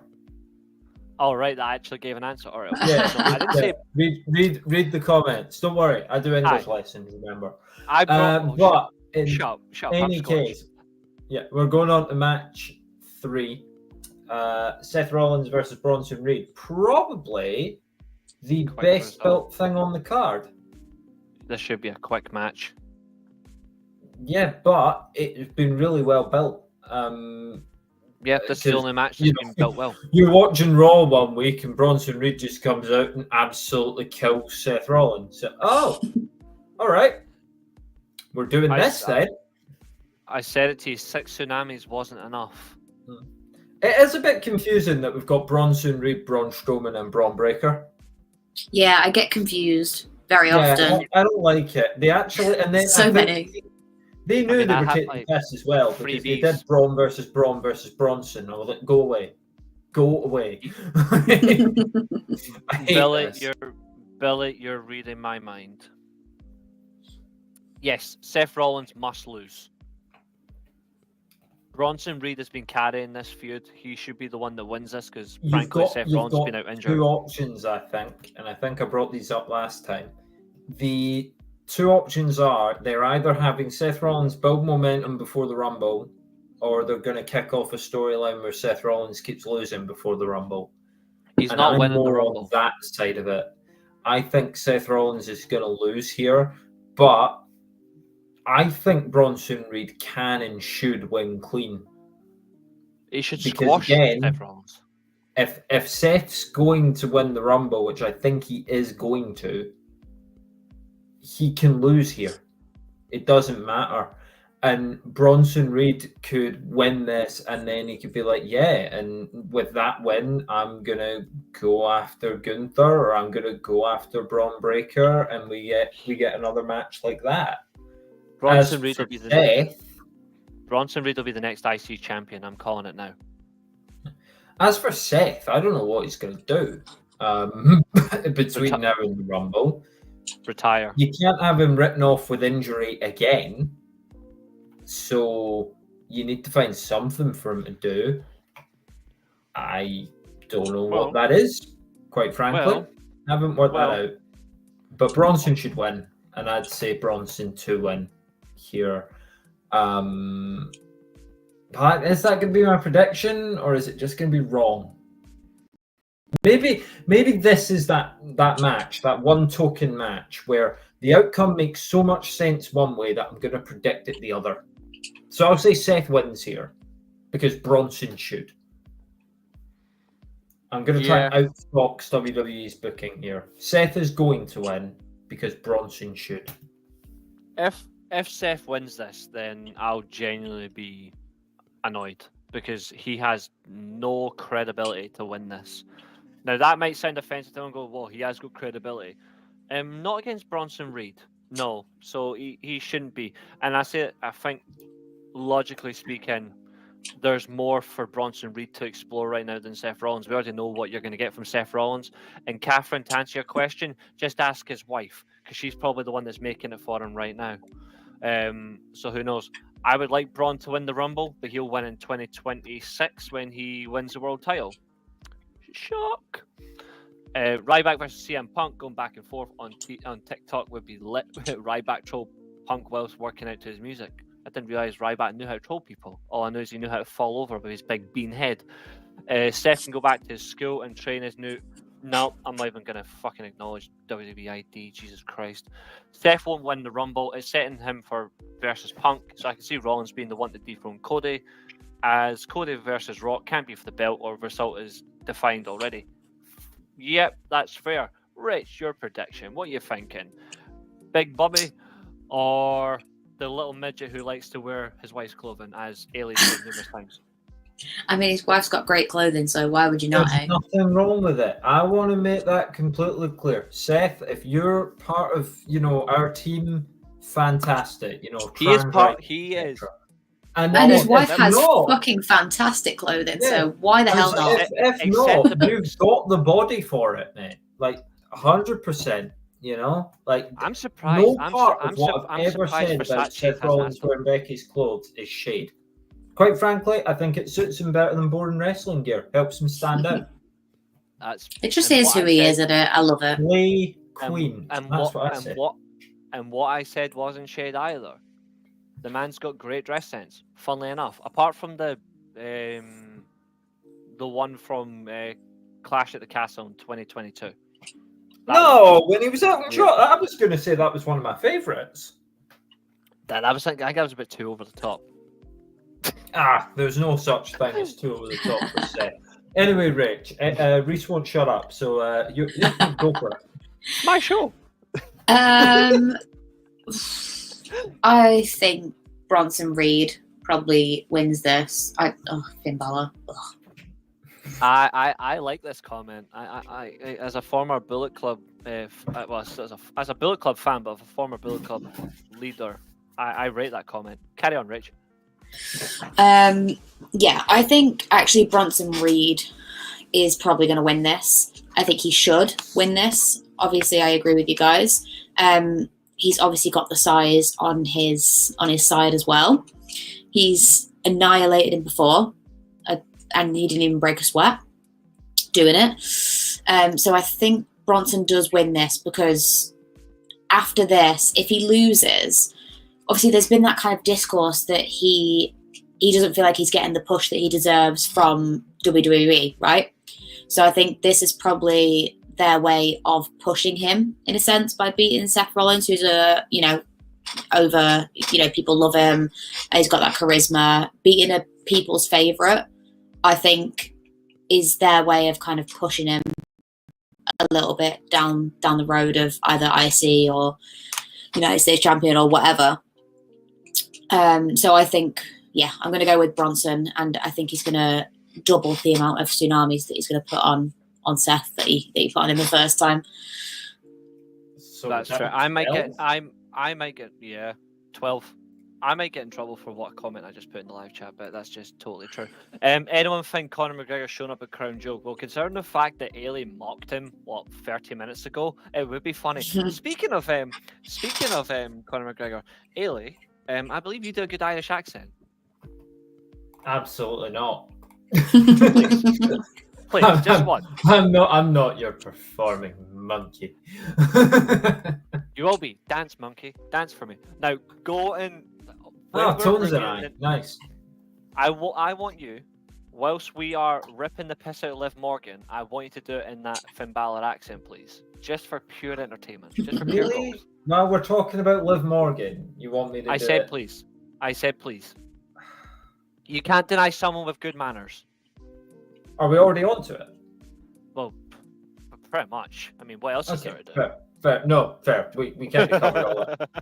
I wanna quickly bring up the Conor McGregor thing though. I'd rather they bring someone who can fight. Thank God. Like- Speaking of timing.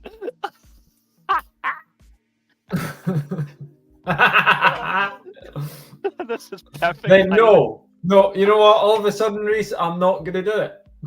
No, please do it. Please do it. I'm begging you. Absolutely not.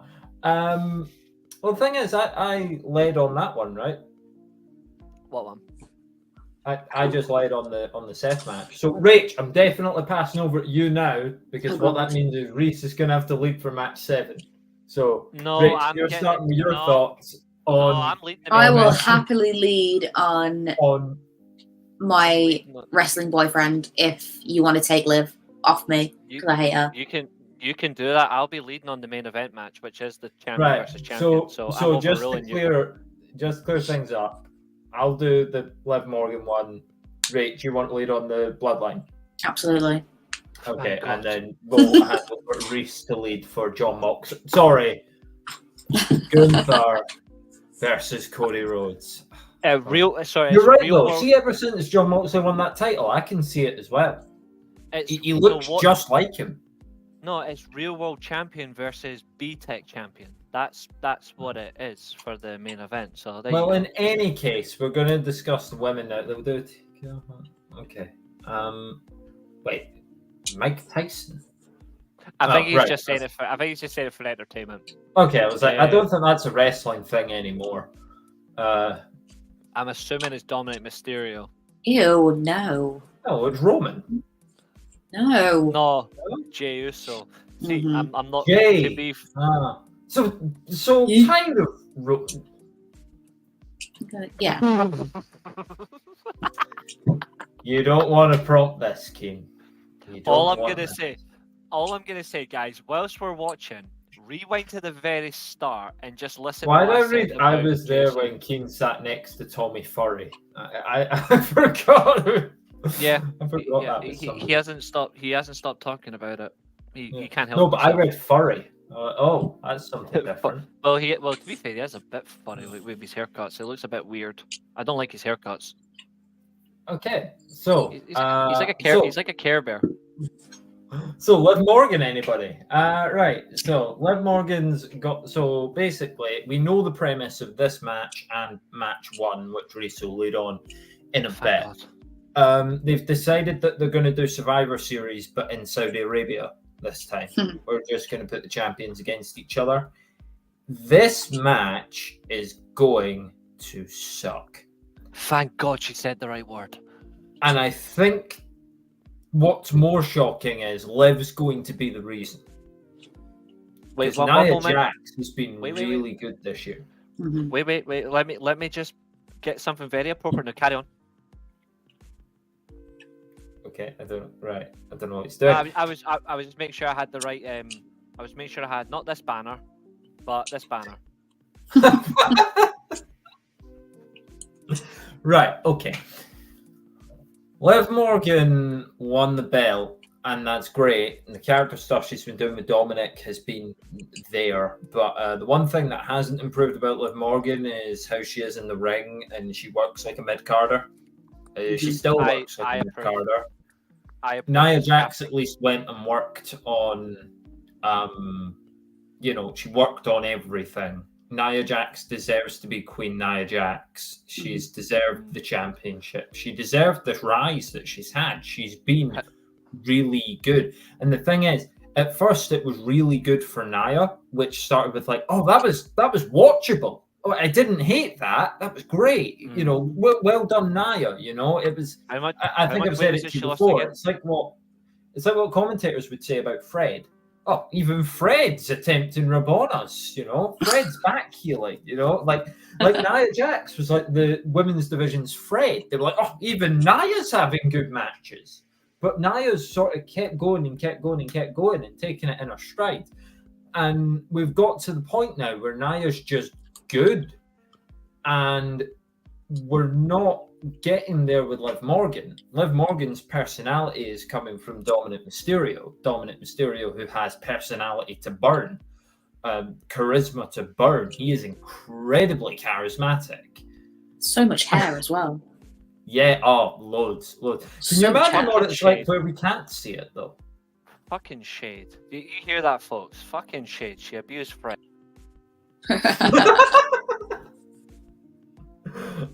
I like Fred, okay? I think because think about how hard his life was for the past 3 years. Yeah, he had like to suffer every time his team were bad, it was his fault. He suffered Scott McTominay. I mean, I would fucking suffer as well. Scott McTominay is great too. Leave him alone. Anyway, Scottish hero. What? Doesn't sound Scottish, but he's Scottish hero. Anyway, what I'm getting to is that Liv Morgan in the ring hasn't improved at all, which means that this match is only going to be, weirdly enough, as good as Nia Jax can make it. Mm. And as I say, the best way to do a Nia Jax match is to do it Godzilla style. Have Liv Morgan try to pull her down and stuff, and Nia's just swatting her away.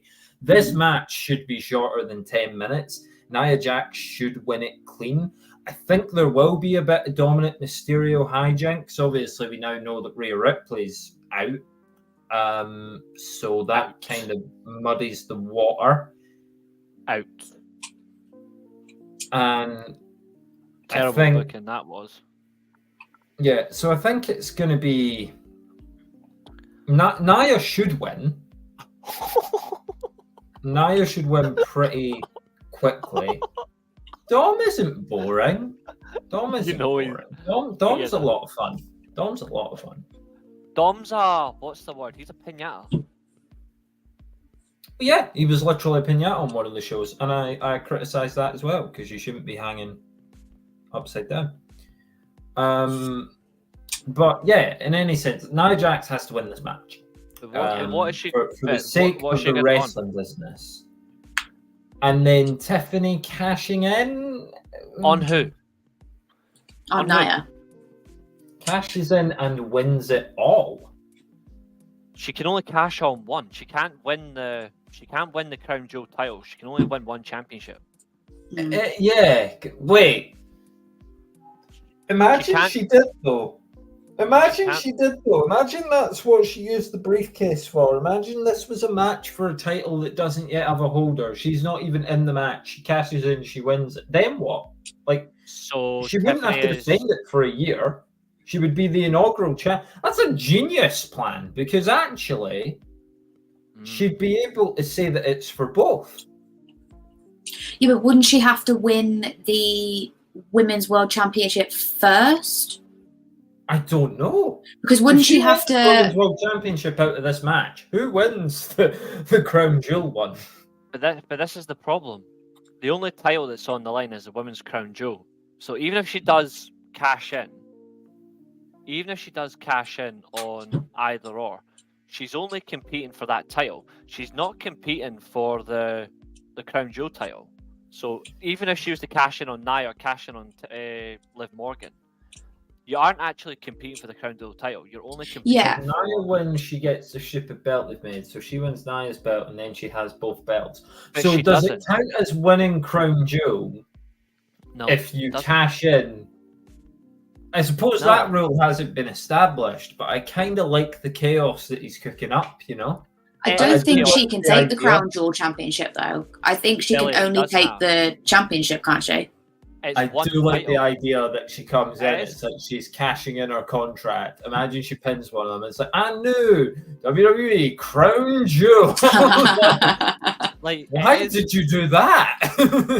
it is chaotic, and I do admire it. The problem is though, is it's only going to be for one. The Money in the Bank briefcase is for one championship, not two. It's always stipulated that. So you're not going to win both, regardless. If you're cashing in on either Nia or Liv Morgan, it's for one title. The Crown Jewel title will still go to the dork who wins it. Yeah. In any case, I think Nia Jax is going to win. I don't see the cash-in happening. No, I don't see it.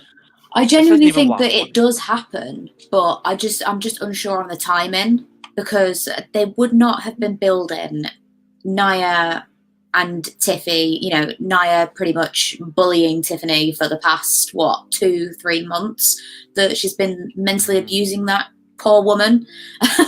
But I don't think they would have been pushing that so hard if it didn't mean something for her just to cash in on Liv.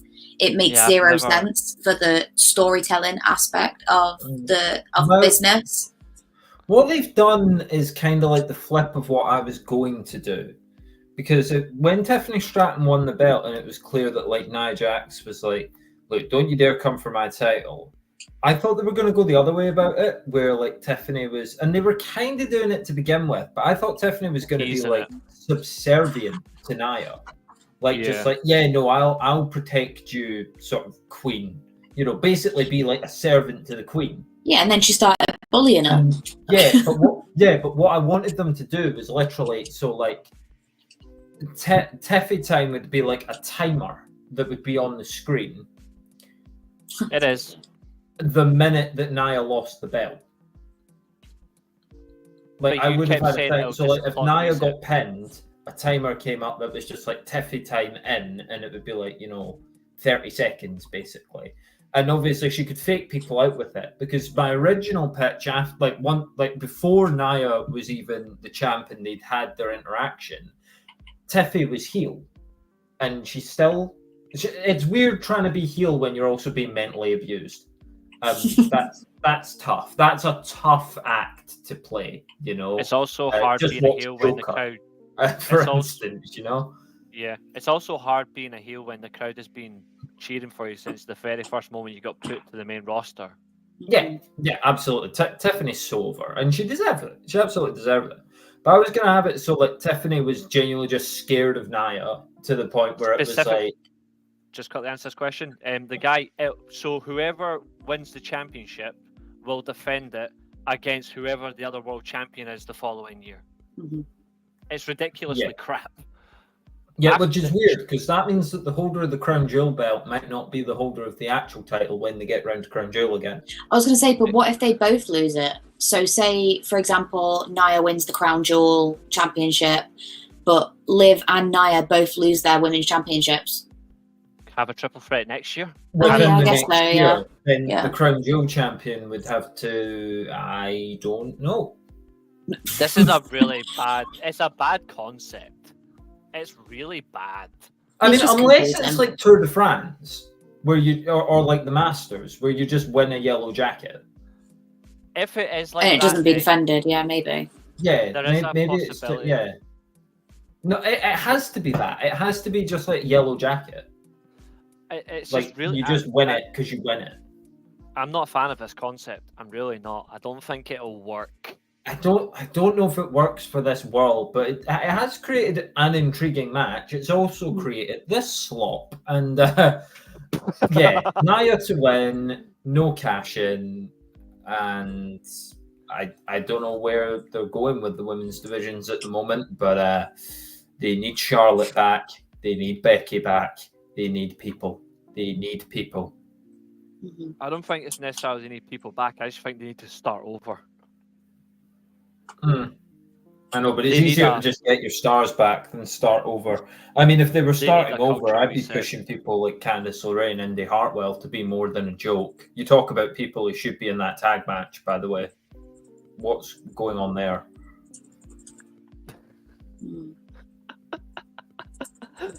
Bow, bow, bow, bow, bow, bow. Billy's looking to fall out with me Becky tonight. Ho- I don't like I that. know way. I know. I'm It's quite on, like. it's on I'm your quite liking side. this. I'm Promote quite from liking NXT. this. You could promote from NXT. The problem is then NXT will have nothing, and they'll have nothing for the people they promote from NXT. We've seen that countless times. Tony Storm, Tegan And they only have. Knox, Cora Jade. And they only have. And they only have free talents that are actually worth watching. Yeah, Shotzi Blackheart. No. You know, just all the ones that they've called up. Obviously, in more recent times, Kiana James got called up far too early. He sucks. Indy Hartwell got called up while injured, and that was probably far too early. Just to like allow anything to be built. But yeah, in any case, Reece has disappeared, so now's the perfect time for you to fawn over your man. You know, yeet all the way. It made me almost physically sick doing that, but one time for the camera, yeet. Okay, go for it. Your verdict on Bloodline. So, I think that although I am, ecstatic to see the Usos back together, I have obviously come into this business, like I've said, only recently. So I never got to experience the Bloodline as of a few years ago. So I'm in it now. I'm fully in it. And I know everyone else is bored of it. They might be, it's like the same stuff over and over again. But I genuinely think that this match will be the Temu Bloodline that has to win, right? They have to look strong. It's like what we were saying at the start of the show, is that they've got no titles in there. They've just lost the tag team titles. They've got no aura about them. Everyone just laughs at Solo and obviously Tama and Tonga. The only one that's a credible threat in that foursome, like we were saying before, is Jacob Fatu. They need some sort of big win because they've only recently just lost against Roman and Cody. They've had their asses handed to them, quite a few times. So I feel like they need a big win for people to still be like, oh my God, it's the scary, new Bloodline 2.0. Although I want to see Roman and Jay and Jimmy win, I just don't think that they will. I think there could be some sort of interference from Sami Zayn somewhere in here as well, potentially. It's kind of like when Roman came back and, you weren't sure if he was there for Cody or you weren't sure if he was there for Solo, who was he going to attack. I feel like that would kind of be the same aspect with Sami coming in. Like, is he going to align himself back with Jay, Jimmy and Roman? Or is he going to, hunker down with his dog, Solo? Who knows? But, I mean, I'd love to see Roman and the Usos win just because I love seeing Jay win anything. But I think it'll be Solo and his little cronies that will win. Probably making me laugh in the chat there. No, that's fair enough. I think you're right that they do need to win. I don't know if they're going to. If they do win, it's going to be because Jacob Fatu does something. Because you can't be pulling another. I imagine when you've got into it over the past year, you've noticed that there's been a bit of a pattern to people appearing for Blood, where they've just kind of, he's here now, and then like 3 weeks later, he's here now. Another 3 weeks pass. He's here now. You're like, oh no, stop. Notice how we're never going to get the words "she's here." Like it's always a he. I mean, come on, we need at least a bit of women in this storyline. Well, you've got Naomi, right? You've got Naomi, who's part of the Bloodline. Just because she kind works of for her husband doesn't mean by association.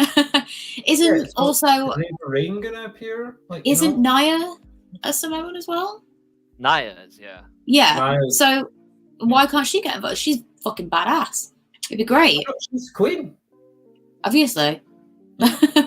She's the queen. She could do it. But like, I think Which having one? a female in there on each side would be great. Which one, you fucking Bloodline have to win that. Which which As in one? you just go, Manchester's going to win today. It's the Manchester Derby. Of course they have. I mean, unless it's a draw. So maybe, That's what I'm going to call it from now on, the Bloodline Derby. Love it. Bloodline Derby. Yeah, it's the first ever Bloodline Derby. And we'll see who comes out on top.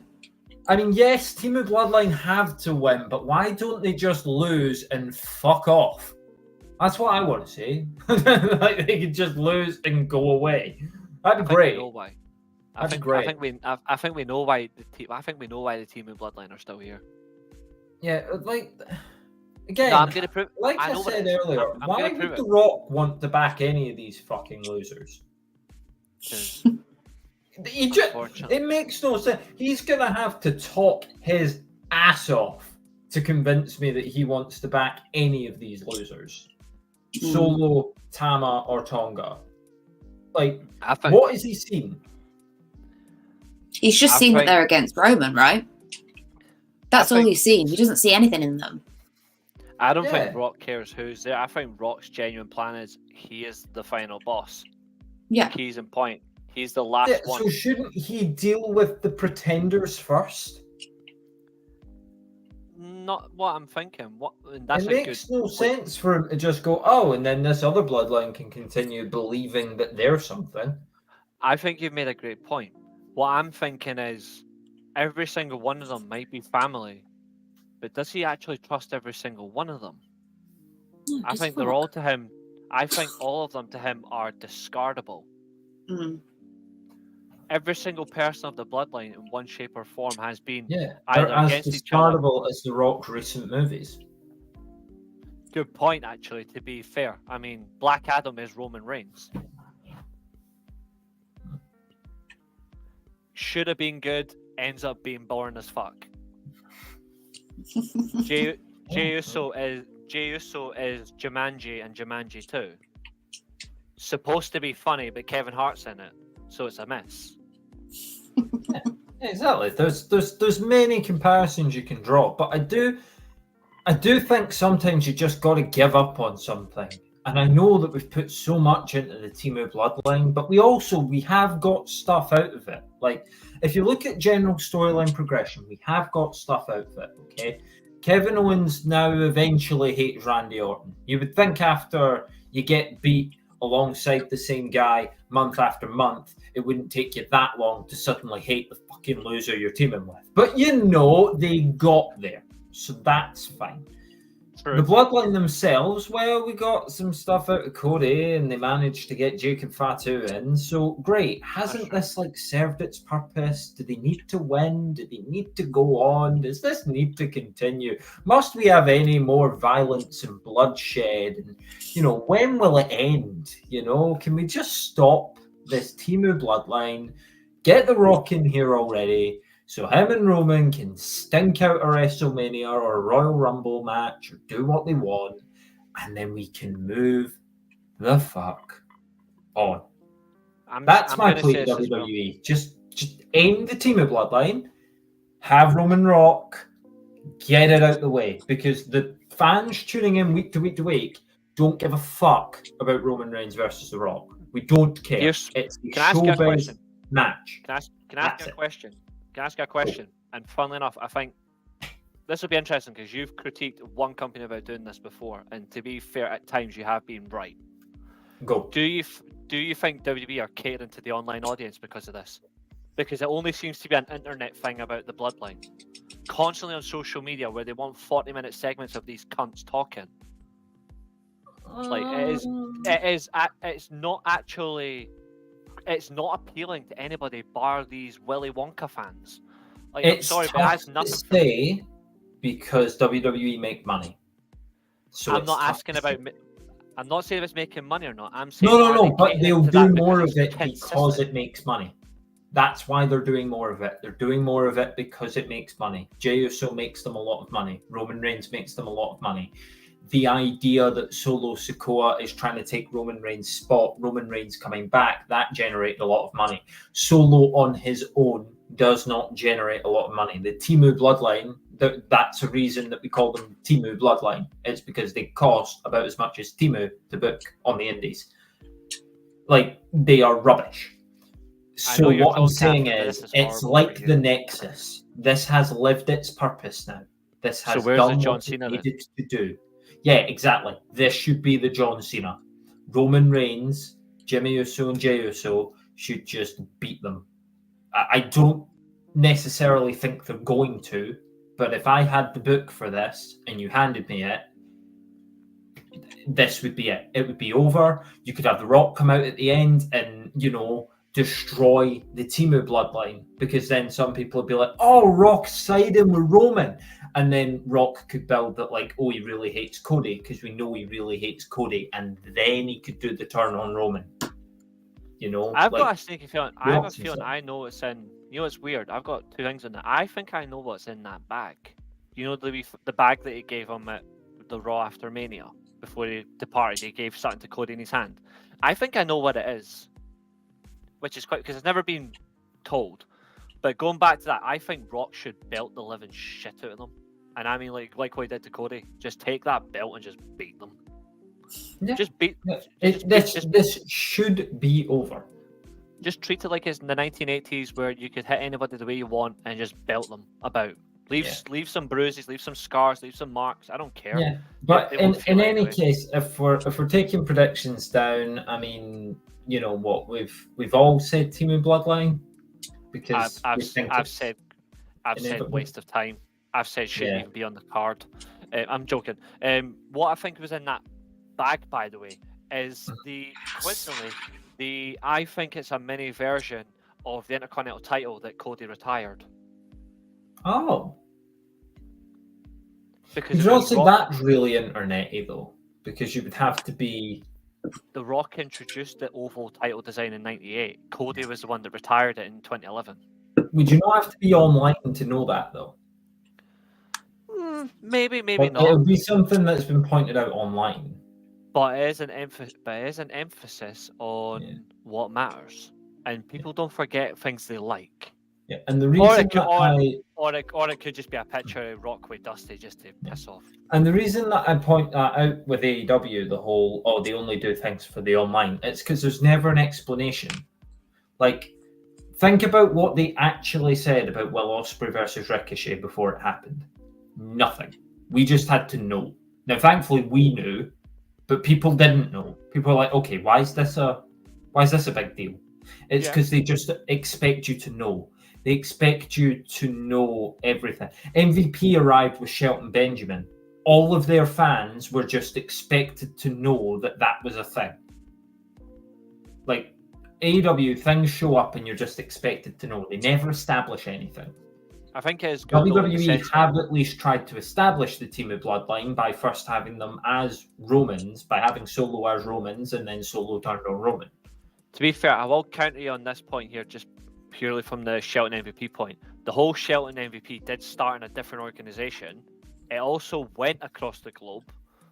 And obviously, AEW fans have at least seen them in Japan. They've seen them in other promotions that are in that sense before it came around. At least they have that. Anything else, though, to be fair, I'll grant you, but in this circumstance, the likes of Lashley, Benjamin, MVP, they were all established elsewhere and did at least make themselves in variety of promotions that AEW have been linked with. I'll give them that. Anything else, to be fair, I'll concede. But they couldn't have done like vignettes, though. They couldn't have done vignettes before they showed up. They just had to show up. Possibly, but do you not like the idea of the shock factor? No, I don't, because it wasn't a fucking shock, because they left WWE. Where else are you going to go? They could have, to be fair, Shelton could have went to New Japan and absolutely killed it anyway. Could have went to TNA for those barn money, yeah. Same barman is going to draw an 8.5k crowd in January. How many times are they doing the show to do that? That's 100? One show. Oh, 200.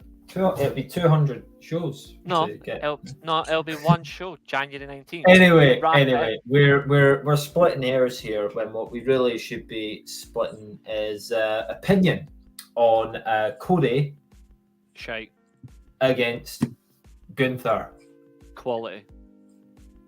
WWE's John Moxley incarnate. I'll allow The that. World Heavyweight Champion. Their Ring General. Reece, I think it's your go to lead. It is actually, and I think when you look at this one, it is 2 world champions, but the premium event is Raw. So I think that'll tell you where my prediction lies. For me, in general, if you're looking at this, it's the whole establishment of who the better champion is. One man's doing it to prove he's a better wrestler, the other one wants to prove it because his wife says this isn't open mic night. Frankly, for me, Gunther as a whole is the better wrestler, much better worker. I think considering what he's done the past 6 months alone, he's actually established himself a lot more than what he already did.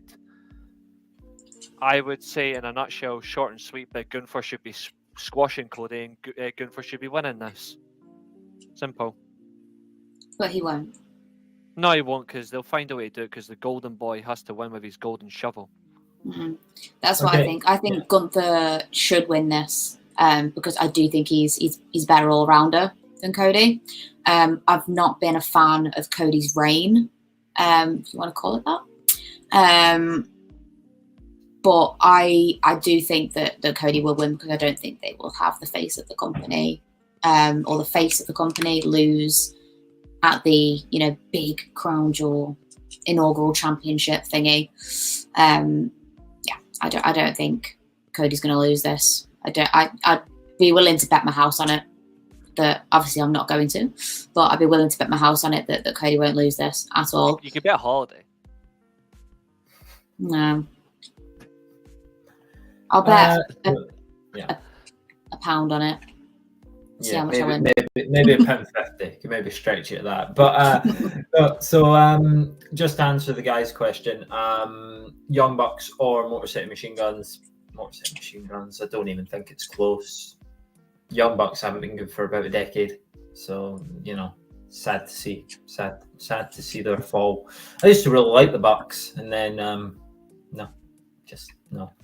Annoyingly, this too. For the win. That's a theory. It's a possibility. I genuinely thought they were booking this match for Saudi before they did the Crown Jewel thing. Like, I thought they were just going to do Goldberg versus Gunther. No. No, I think Cody's going to win.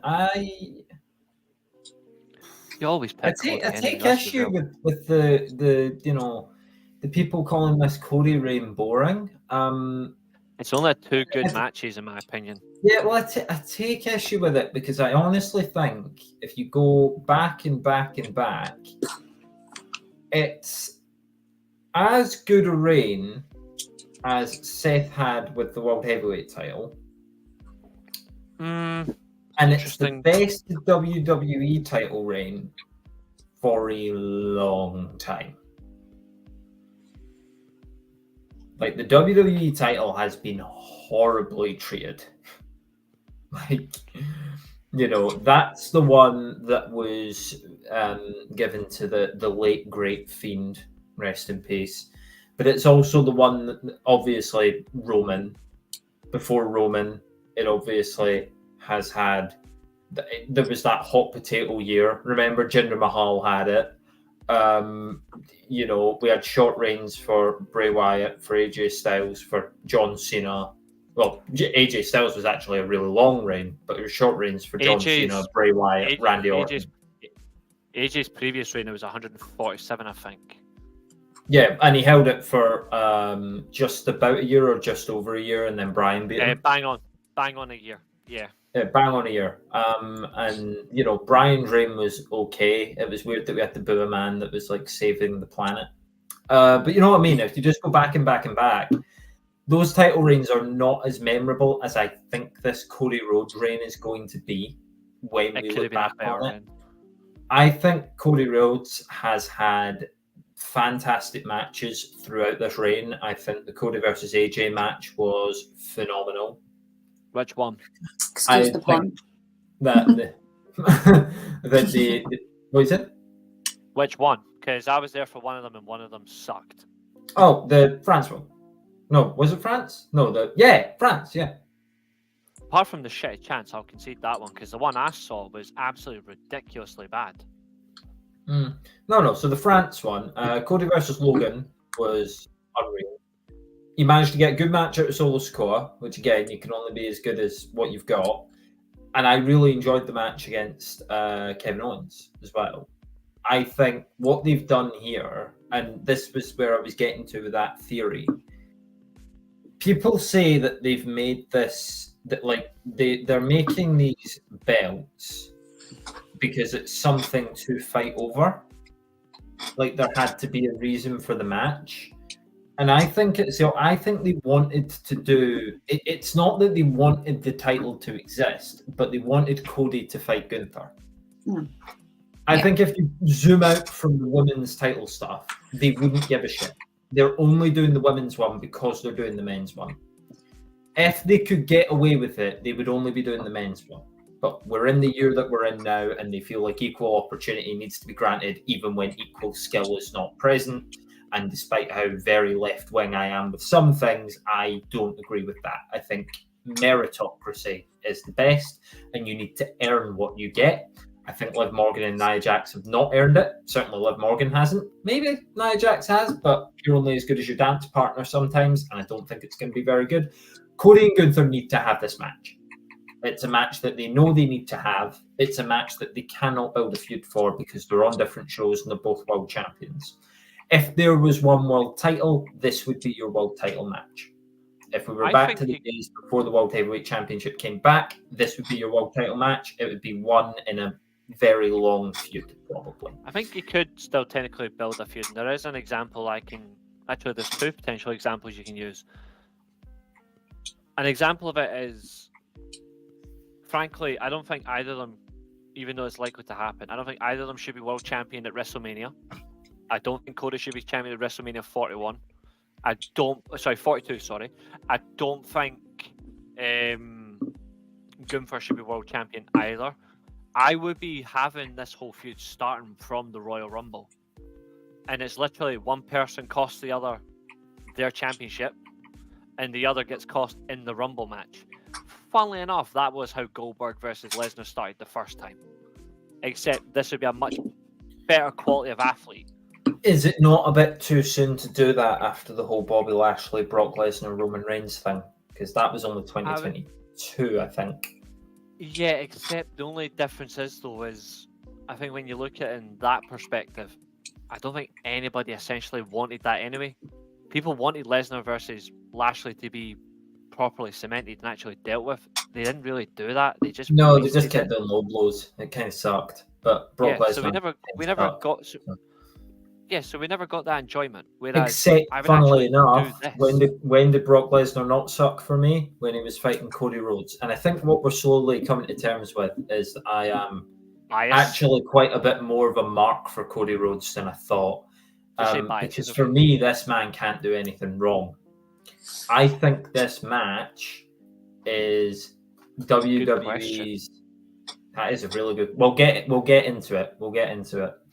I'll just finish this thought. I think this match is WWE's next attempt at let's get the big star rating. I said it before. They say that they don't care, but when it happened, they cared. They cared a lot. When Cody versus AJ happened in France and got that sort of reception, they were very, very happy with it. So what makes you think that they won't be very happy with going for a 5.5, potentially 6-star match when Gunther fights Cody Rhodes? This match might go 45 minutes. Oh, Jesus. It could be, if it's the one time they're doing it, they honestly could do an hour. They could. They might not because of the heat, but if it was America, they would probably be going an hour. This has all of the elements of a Dusty Rhodes story. Oh, you had to name drop again. But that's it. That's it. He's like, I'm the underdog and I'm against this big, mean foreigner and I'm going to take him on and I'm going to beat him. This is going to be your like wrestling classic match. and it's going to be amazing. I have very little doubt of that. And Cody's going to win. Mhm. Yeah, for sure. And Reece is absolutely hating that. I'm just thinking about every time I'm going to hear the words. My dad wrestled against the great Nikolai Volkov in the 1980s. Remember, people keep bringing up his dad. He doesn't bring up his dad. He freaking has numerous times. The man doesn't shut his gob about his dad. No offense, right? His dad's a legend. His dad's dead. Like, it's over. Like, we all know Dusty Rhodes. We know Dusty Rhodes was great. We don't have to be reminded every single fucking show about his dad. Establish your own legacy. Otherwise, But then isn't that what he was trying to do when he did the promo about his kid? nobody cares about his kid. Come on. But it's classic babyface stuff. It's the same shit every week. That's why Gunther was right to shut him up. That's why I loved it when he came out and interfered in that bloody song. Like, it was just... No, that was scandalous. End of establishment. Evil. That's when he lost this match. You do not cut off the wall. Yes, you do. It's called establishment of the order. And frankly, an order needs to rise, a new order must reign, and this blonde human being needs to be squashed. They're not going to squash him anyway, but... Anyway, I think we should dive into the guy's question here. We're going to get it in a second. I just want to say one last thing on this match. If they go more than half an hour, either they've got confidence that Gunther will carry Cody for this length of time, or they're hoping they'll stretch it that far so they can show that they'll continuously do long matches again, which WWE have not done in a long time. Because they pocket watch. Right, so what's the most underrated year in the past 10 years? He is right, by the way. 2015. He said the right year. By the way, guys, I do need to drop off now. I need to go and sort some things out, but it's been great. Nora's tall. It's been lovely having you. We're in the wrapping up process, so we appreciate you being here for all of the 2 hours. Long it's overdue. Fantastic. Yeah, no problem. It's been great, and if you need me again, just let me know. Oh, don't worry. Sure will be. All right, see you guys later. Yeah. Bye. Bye. Give her an ovation. She's been awesome. She's not been on YouTube in a couple of years. Yeah. Love to rage. Loads of love to rage, everyone. She's ace. Oh yeah, absolutely. Okay, most underrated year. So you think it was 2015? The question is, and I want to ask this specifically to the guy in question: is this 10 years as a collective in pro wrestling, or is this just an underage year for one specific company? I just want to be contextualized here. Okay. But there is only one company, so I'll answer it based off of that. No, it's not. You cannot dismiss the likes of AEW in this case. New Japan, even TNA at one point had some good stuff throughout that decade. Baron Hill, don't worry, she will be. She's lovely. I think when you look at it, and Rich is great. I've known her for a long time. I think when you look at so it's a collective, right? So underrated year for WWE, and then underrated just for as a whole in pro wrestling. I'm already going to establish I'm going to establish 3 years that I'm going to not care about. 2020, 2021, and 2018. 2018, 2020, 2021. Oh, yeah. Yeah. Been on big channels before. I don't know if I get to say it. I feel like a lot of people weren't really talking about because obviously every year for the WWE up until a certain point was shit to me. And then it really, really, really turned itself around. Now, the problem is 2023 wasn't underrated. 2023, WWE killed it. They deserved to kill it. They absolutely killed it. 2022, you could argue the same thing. You could. I don't know. Which is why I, controversially, am going to say 2021. Okay. Carry on. Edge's return, like winning the Rumble, sort of caps that. Yeah. The triple threat, you got some great matches. It was probably Roman's best in-ring year. You could make an argument for that. I mean, I can't stand Roman for the life of me, but you could make that argument. Good stories, good feuds, good matches. They rushed one, though.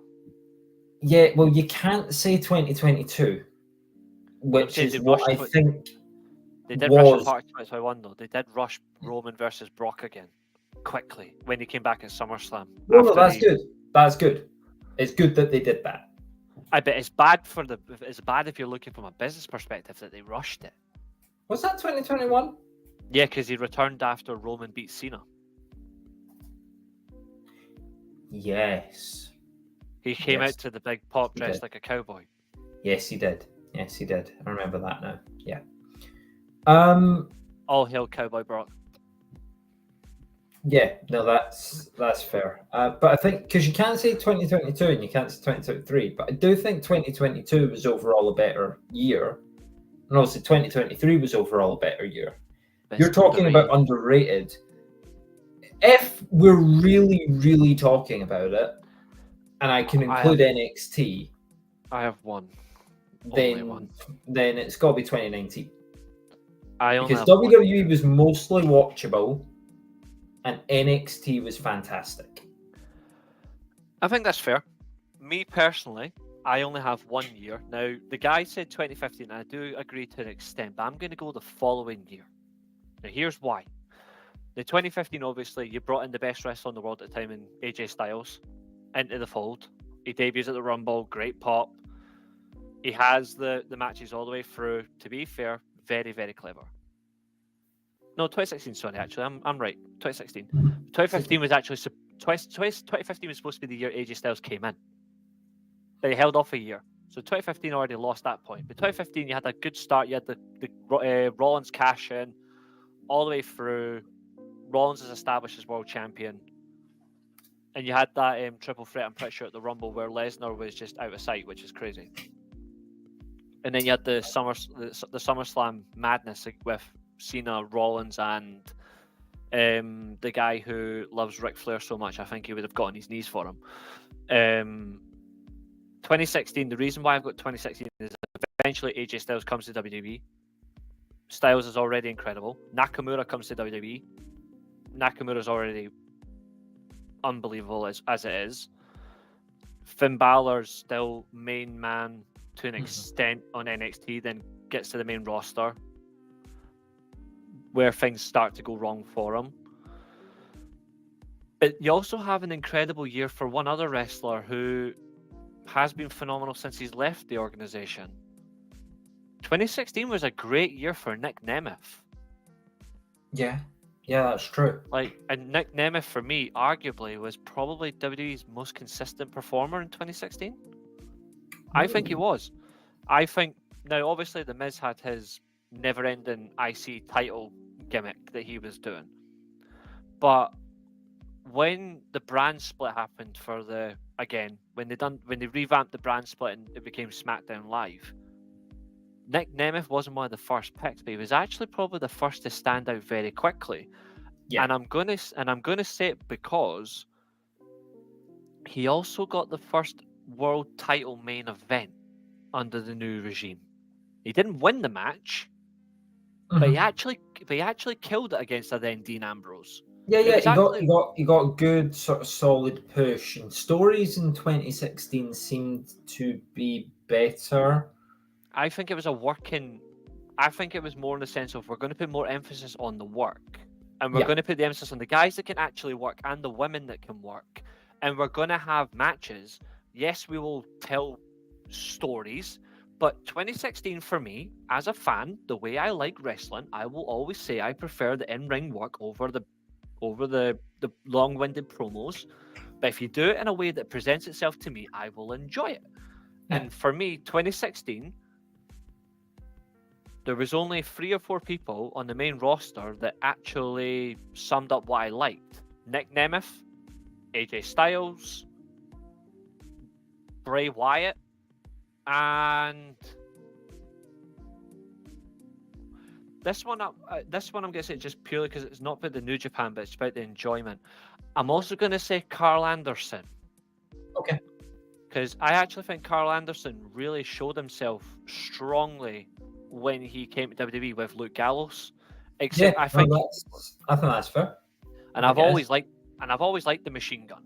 Yeah, 2015, I think, would also have another potential thing. It did have the open challenge. It did have that unfortunate WrestleMania match between Sting and Triple H, which was a waste and a disgrace. Yeah, if we're talking like completely overall, but 2016, I also say 2016 what because are that the was indies looking like in 2015? Ring of Honor, New Japan are still going strong together, and this is obviously the prelude this is the prelude year where it leads to Omega taking himself into becoming leader of the Bullet Club. So AJ's still IWGP World Champion, and he goes a year with Okada. Okada wins the title back. So it's clear up. 2017, is that the year of Okada Omega? Second time, yeah. Wait, so is that their... No, first one because he wins the G1. Yeah. Yeah. So Wrestle Kingdom 11? No. Yeah. Yes, Wrestle Kingdom 11. Okay, and that was 27. I've forgotten what I said. We're now Wrestle Kingdom 20 is this coming January, so there's your clue. So Wrestle Kingdom 13. Okay, cool. Basically, when Okada fought Omega, that's the most into New Japan I've been because it was my introduction to New Japan. And it was a phenomenal year for New Japan all round. Yeah, but like from there, I was actually watching New Japan. Like it wasn't the case of, I'll only check in at Wrestle Kingdom. I watched Sakura Genesis. I watched the G1 special. Yeah, I watched the G1 special. I watched Dominion. I watched a lot of G1. Like me, Greg, and our pal Murray, we were actually making a point of watching the G1. We were actually like going around, sort of setting up like watch party. We're going to watch the G1. We were tracking it. Yeah. We were watching it. We got all the way to the next Wrestle Kingdom, and then it just kind of fell off a little bit.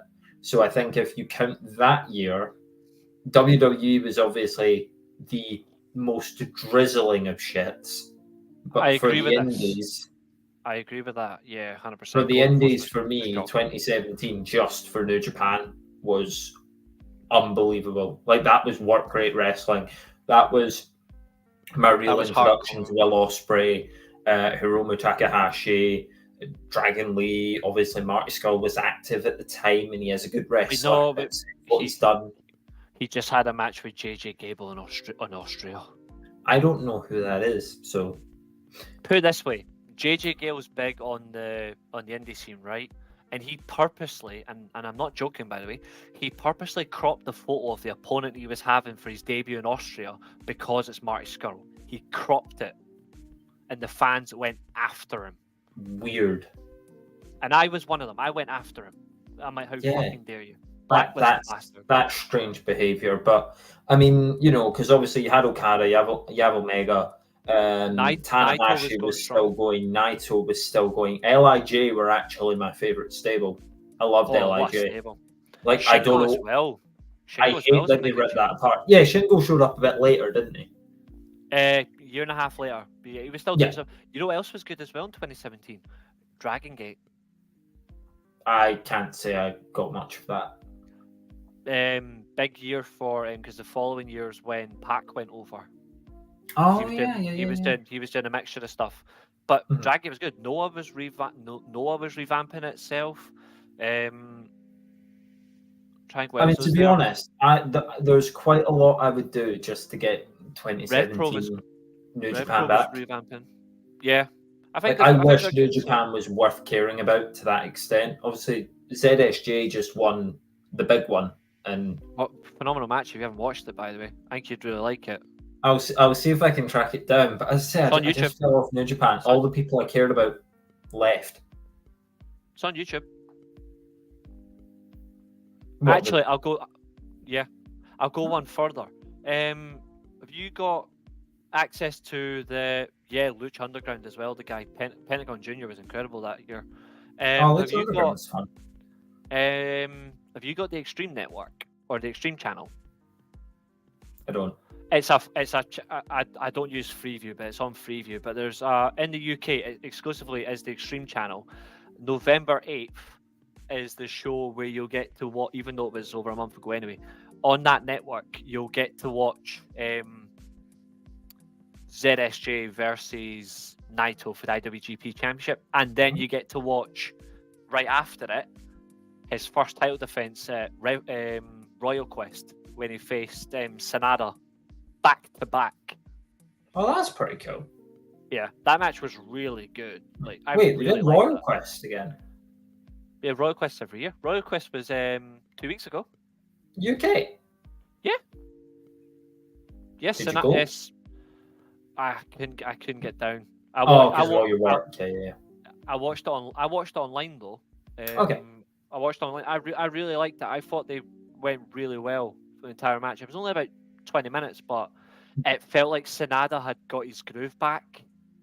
Oh, well, that's good because he's been kind of He's a bit. Yeah, it felt like he got his groove back against ZSJ, which I really liked. Yeah. I think if you'll be able to watch it, you just watch it. Okay. You can I'll watch see it if I online. can access it. Anyways, we are just about 2 hours and 20 minutes into a show. You know that I am betrothed and I should probably get back to her. But this has been a lot of fun. Nice surprise having Rach on as well. Like we should definitely do that more. You know, same with people like Jamie and that. We should look at getting people back on. Also, yeah, milestone for us. We're another one today. We're now on 208 subscribers. Oh, yeah, I saw you. I checked into your 200 subscriber stream. I just couldn't watch it, so I just popped in. But no, that's all good. Well, it's time for me to just quickly do my plug and get going. If you, for some reason, have liked this and want to see where it came from, I am Princess Ales on TikTok. That's my main thing.